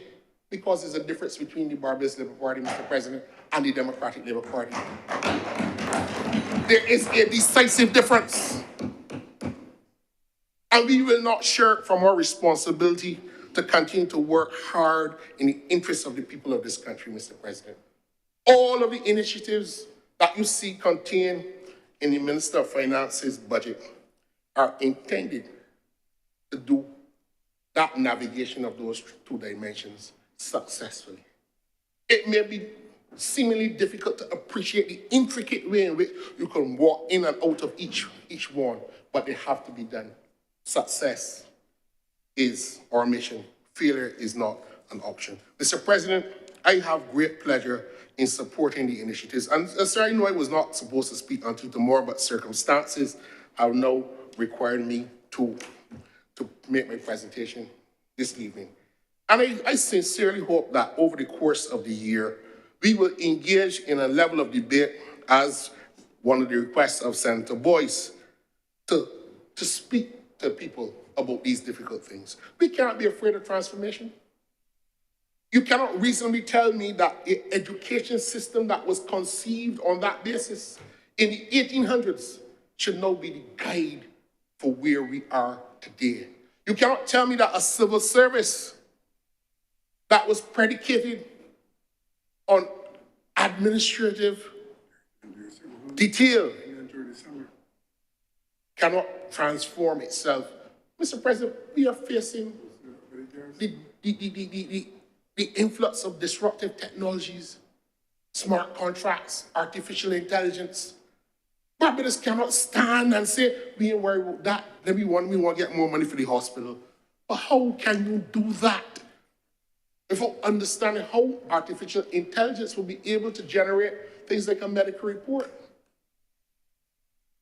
Mr. President, you talk about education transformation. The artificial intelligence will tell you what part of a sum a child is struggling in, and then develop all the tools to help that child get over that particular area because it can assess the student on site. So our ability to do diagnostic testing. So we have to get the enabling environment to bring in the artificial intelligence, the legislative and regulatory frameworks. We have to do all of these things. We can't come in here and say, man, this bill is too technical and too long, and the government always in a hurry. And you have to get and go and do the research now about all these things because Barbados cannot wait. It cannot stand up and say, well, all those things going on in the world, but that ain't bothering me. What do we do if or when there's a change in government in the United States of America and the posture changes? The posture to climate change and climate resilience changes. What do we do? Do we then develop the capacity to deal with climate? Mr. President, I heard sniding criticism and cynicism of the green bonds and the work that we're doing in the environment. There was some kind of cynicism. You don't hear the other side talking about these things. And it bothers me. It bothers me significantly. This is a difficult world in which we live in, Mr. President. And, you know, part of the transition that we see is that there's a level of hypocrisy that is being, Western hypocrisy that's being exposed by the current international circumstances. And it is sad in a way, but good in a way, because it is sad because we cannot predict with any accuracy how it will necessarily play out. But the Security Council voted in the last couple of days for ceasefire in Gaza. It is my estimation that the state of Israel will ignore that Security Council resolution. That will, in my view, upend the integrity of the multilateral system at the United Nations. It is a dangerous, dangerous portent. We need to start understanding the world in which there are rogue states that have the might to ignore the international system that has brought stability since the end of World War II. That is a dangerous, dangerous thing. And, Mr. President, as I draw to a close, and I will show the connection. Next year, this country will celebrate, no, I wouldn't even say celebrate. We will acknowledge 400 years of the arrival of the British in 1625. I want to call for the return of the Endeavour flag from Britain. The Endeavour flag, Mr. President, is a flag that was created by the slaves in the rebellion when they wanted to fight for their freedom and establish a new country, a new republic. And they recognized and respected the authority of the British king at the time. But that flag should not adorn the halls of any British museum. Exactly. It should be repatriated to Barbados in 2025 as a mark of respect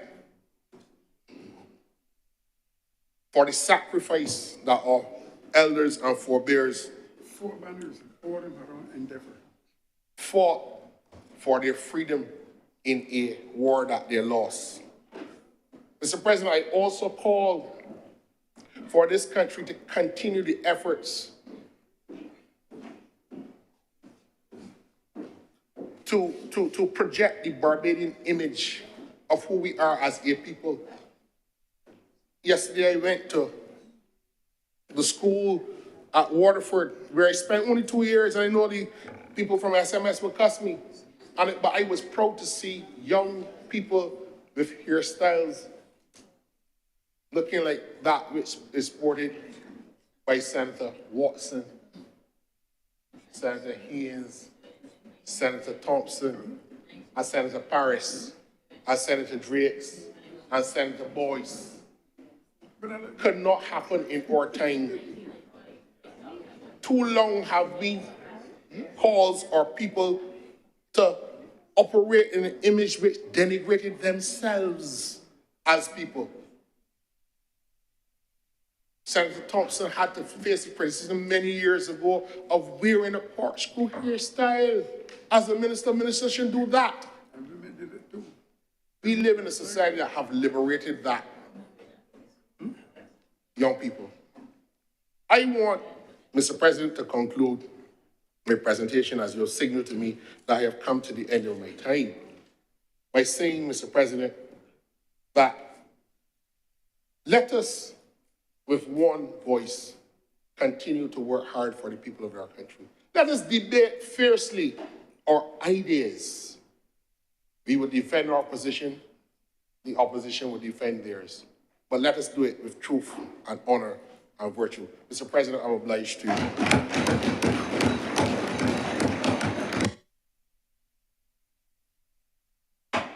Thank you very much, Senator Nichols.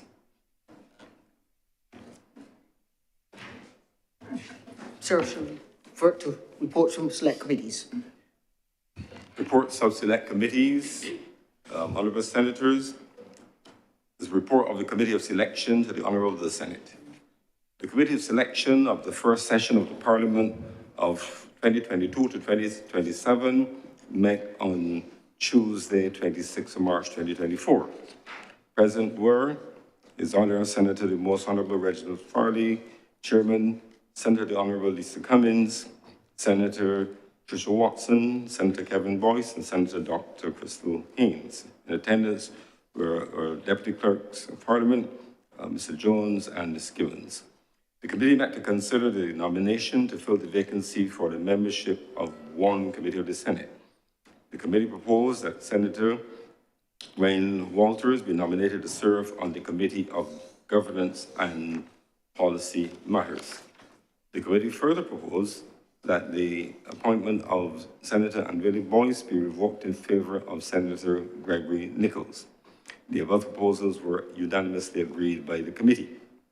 The committee agreed unanimously to defer recommending nominations for the membership of the Management Commission of Parliament and other sessional select committees until its next meeting.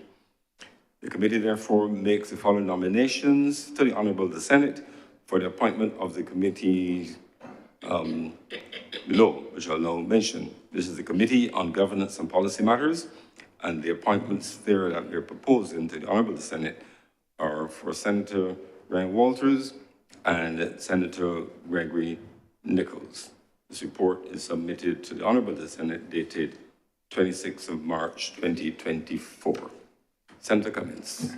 Mr. President, I beg to move the adoption of the report as just listed. Just outlined. The question is that the report of the selection committee to the Honorable Senate be adopted. Will all honorable senators in favor, please say aye. Those against, please say no. Methinks the ayes have it. This report is adopted, and therefore the Committee on Policy, on Governance and Policy Matters now includes the membership, and this is a joint standing committee of the two houses, now includes Senator Walters and Senator Nichols. Thank you very much, honorable senators. Senator Cummins. Thank you very much, Mr. President. This brings us to the end of government's business for the day. I beg to move the suspension of today's sitting of the Senate until tomorrow morning at 10 a.m. The question is that this sitting of the Honorable Senate be suspended until 10 a.m. tomorrow, Wednesday. Will all honorable senators in favor please say aye? Aye. Those against please say no. Methinks the ayes have it. The sitting is therefore suspended until 10 a.m. tomorrow, Wednesday.